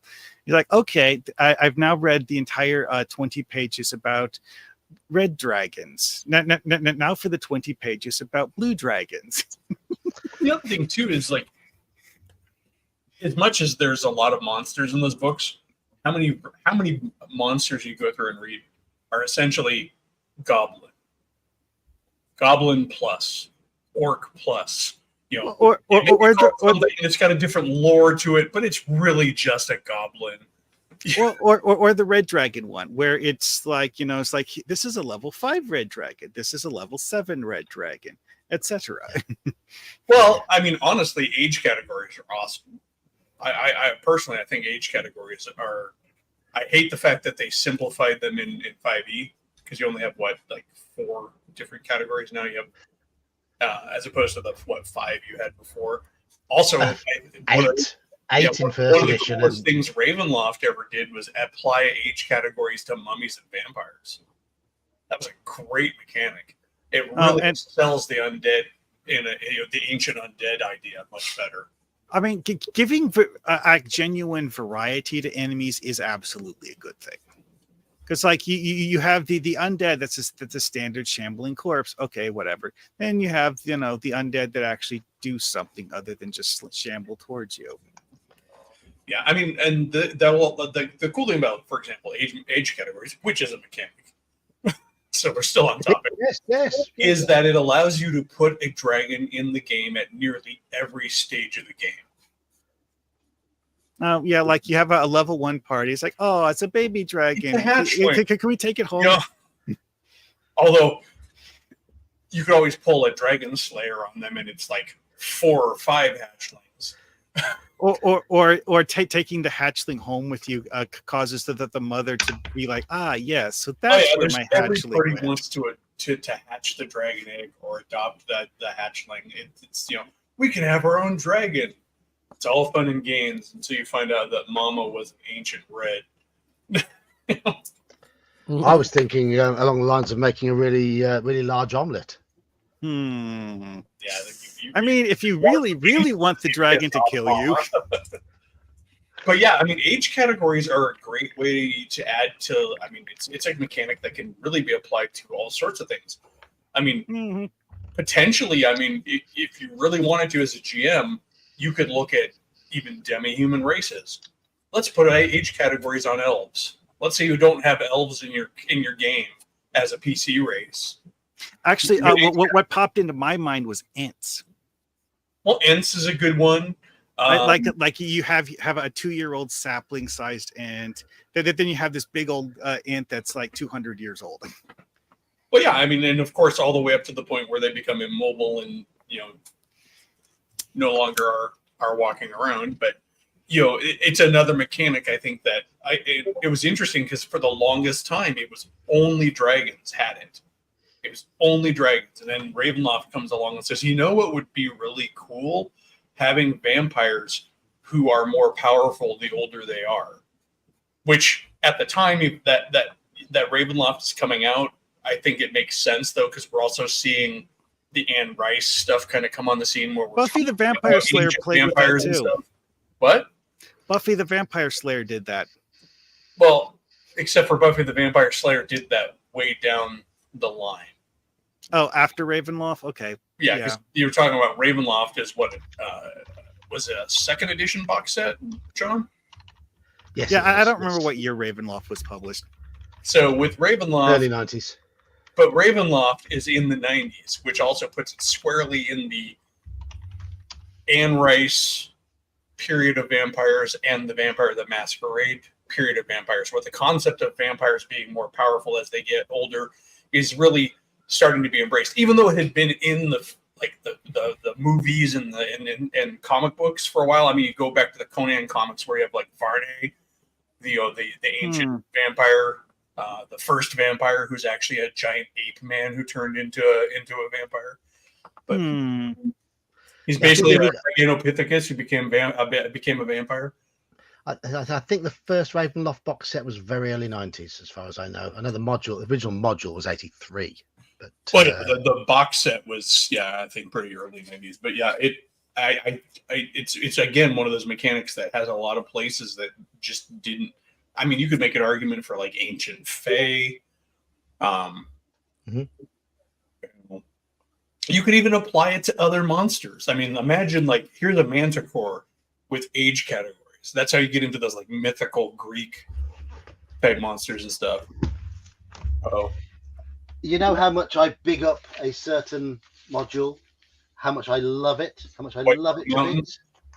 Not White Plume Mountain. No, there is a module I always mention. Sinister Secret of Saltmarsh. Not quite that one. Another one. The Gauntlet. Okay, let me show you somebody in the Gauntlet.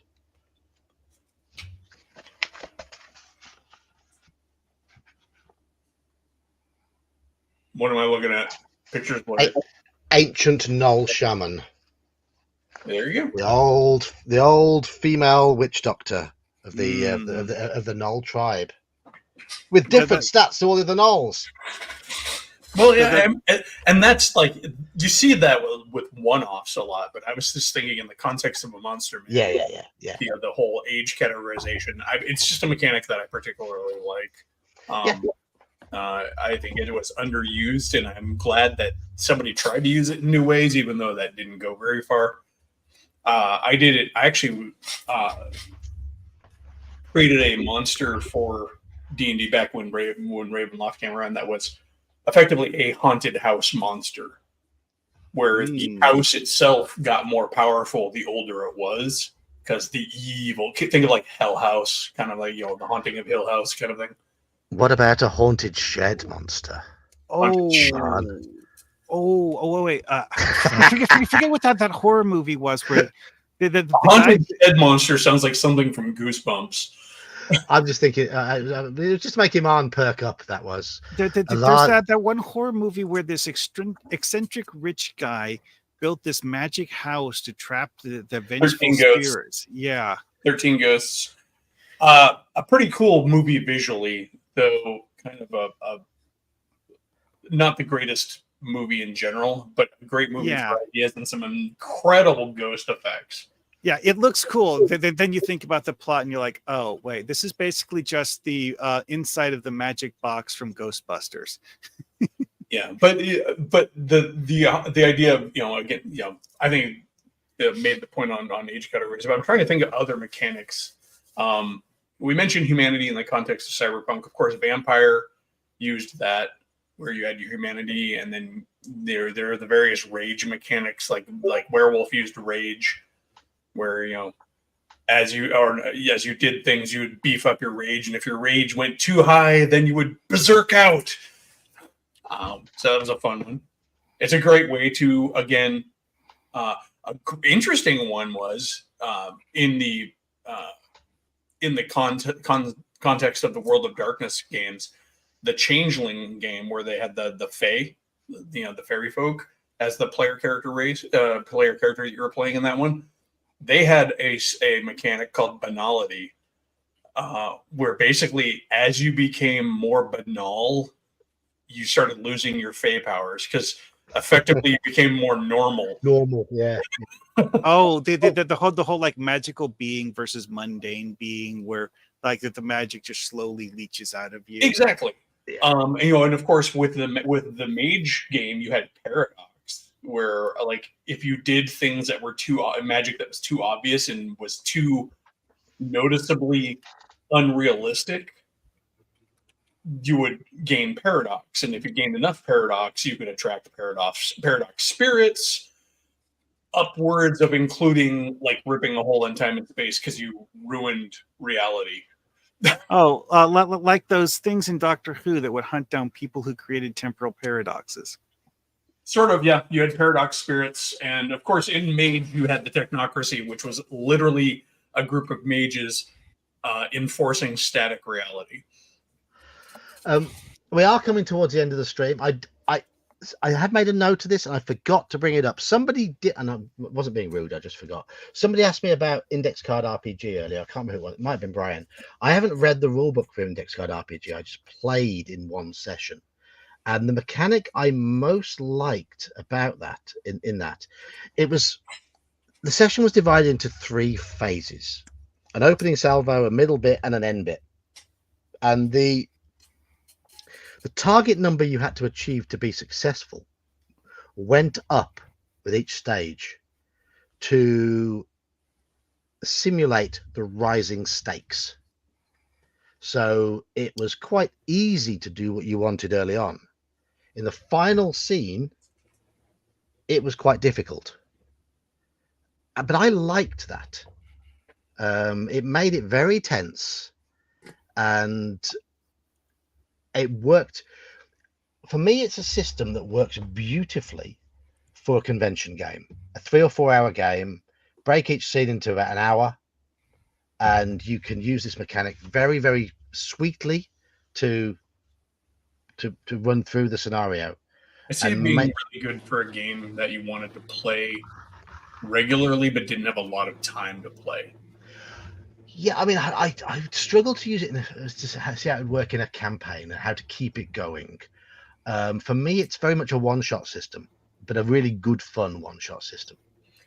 I suppose if your style of play was less about level advancement, for example, I know like Professor Dungeon Master on his channel, he talks about like very much capping levels in his games and just continuing to run them at once they reach a certain level, they just keep running them at that level. Like there's really a max out. I suppose you could do that if you're wanting more of that. Actually, that kind of works if you think about like more the sword and sorcery style of play, where Conan never really gets any better throughout the entire course of the books.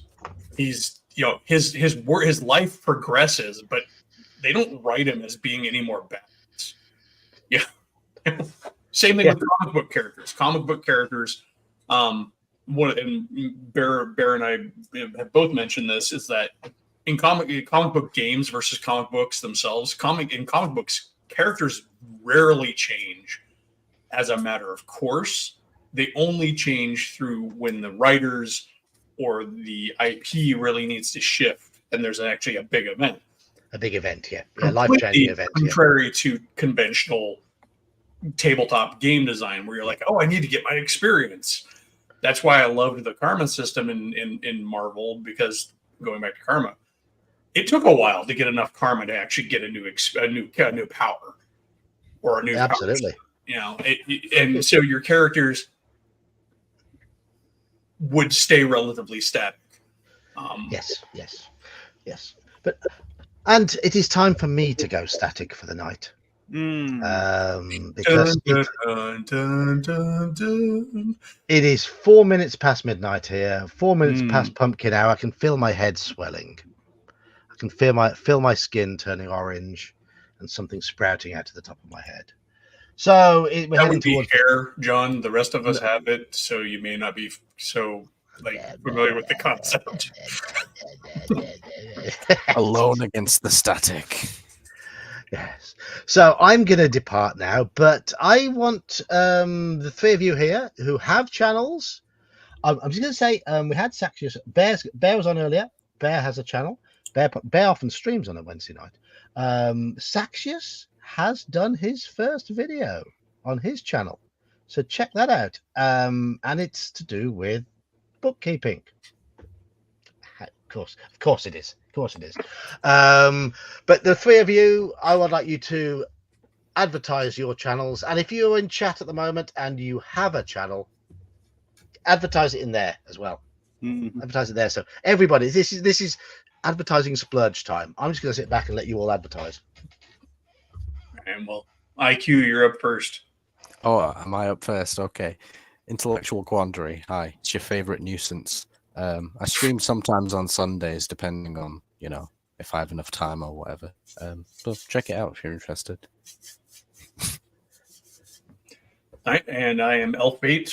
I stream on Sundays, general kind of the same format as this.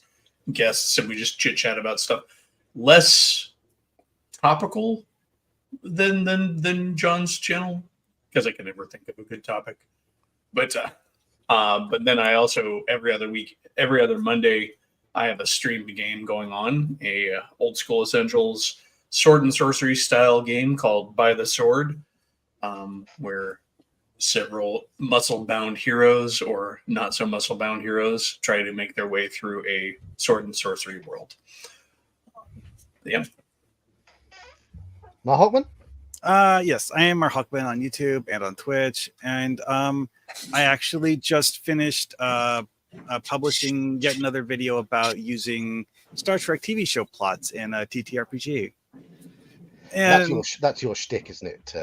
I do those a lot. It's not the only thing I do on my channel, but I do quite a lot of those. I decided I wanted to do literally every single episode of Star Trek, starting with the first episode of TNG. After I finish TNG, I'm probably going to do the TNG movies and then go back and do TOS because I haven't done that yet. Well. There you go. There you go. That's going to take a while. And I, of course, am the old geek. For some reason, people like to listen to me read Lovecraft. I still don't quite get why, but I've been playing around with the sound a little bit on those and doing things with my voice, which seems to be working. I've started doing. I put out the first of a series of shorts I'm going to do. I hate the concept of shorts. I find them very irritating, but they have a wonderful ability to get new eyes on your channel. They attract downvotes like fly to a turd, but unfortunately, even that little review short I put out yesterday for G1 has got me 4 or 5 new subscribers in a day, which is that's nice. And they get views, so. And you've got to get a new audience. You've got to be building your audience, otherwise you stagnate. So I'm going to be putting out a series of those, hopefully 1 or 2 a week, just short versions of everything I've reviewed so far, just in a bite-sized manner, which will hopefully get new people to the channel. I am currently running Expedition to the Barrier Peaks on a Friday night, and I stream every Wednesday, as you know, because you're here. So there you go. And I have just bought myself a sim racing wheel as well. So you might see some videos of me crashing because I am absolutely pathetic at it. No, when you get your new PC, you're going to smash it, mate. I'm awful. I spend more time in the gravel than I do on the track. But hey ho, that's all part of the fun. It's funny you talk about review videos pulling so much. The one video that continues to pull engagement and comments from new people is my B2 rebuttal. That one video that I did rebutting that guy's article on B2. I've had some people who agree with him or disagree with me, but it continues to pull, and that one video has more views than every other video on my channel combined. Nice. It's ridiculous. Yeah, the sort of stuff that gets a huge number of views surprises me often, because like sometimes I'll publish something and think, oh, that did 100 views in like an hour. Why? I have no idea, but it did. Well, I mean, that one was bound to draw people. It's a rebuttal to an article that was widely published, but it also has B2 in it, which is a classic and a fan favorite. So Yep. Right, so that's us. Chat have had their chance to shout about their own channels. Thank you for the kind words, Grim Squirrel. Much appreciated. I do need year, more. There will be more Mike and Sausage. There will be more. There will be more Mike and Sausage next summer. Yes. I mean, that got 3,000 views in one weekend. So 9 seconds of my friend eating a hot dog. That's it. You might even get me filming and those two doing it at the same time. I won't be eating Mike's sausage. I'll tell you that now. No. Give me ideas. Anyway, and on that note, and on that note, right, I'm going to depart. So thank you all to the panel. Thank you to the panel. Thank you to chat, and I'll see you on Friday for more gaming. Good night, all. folks. See you later.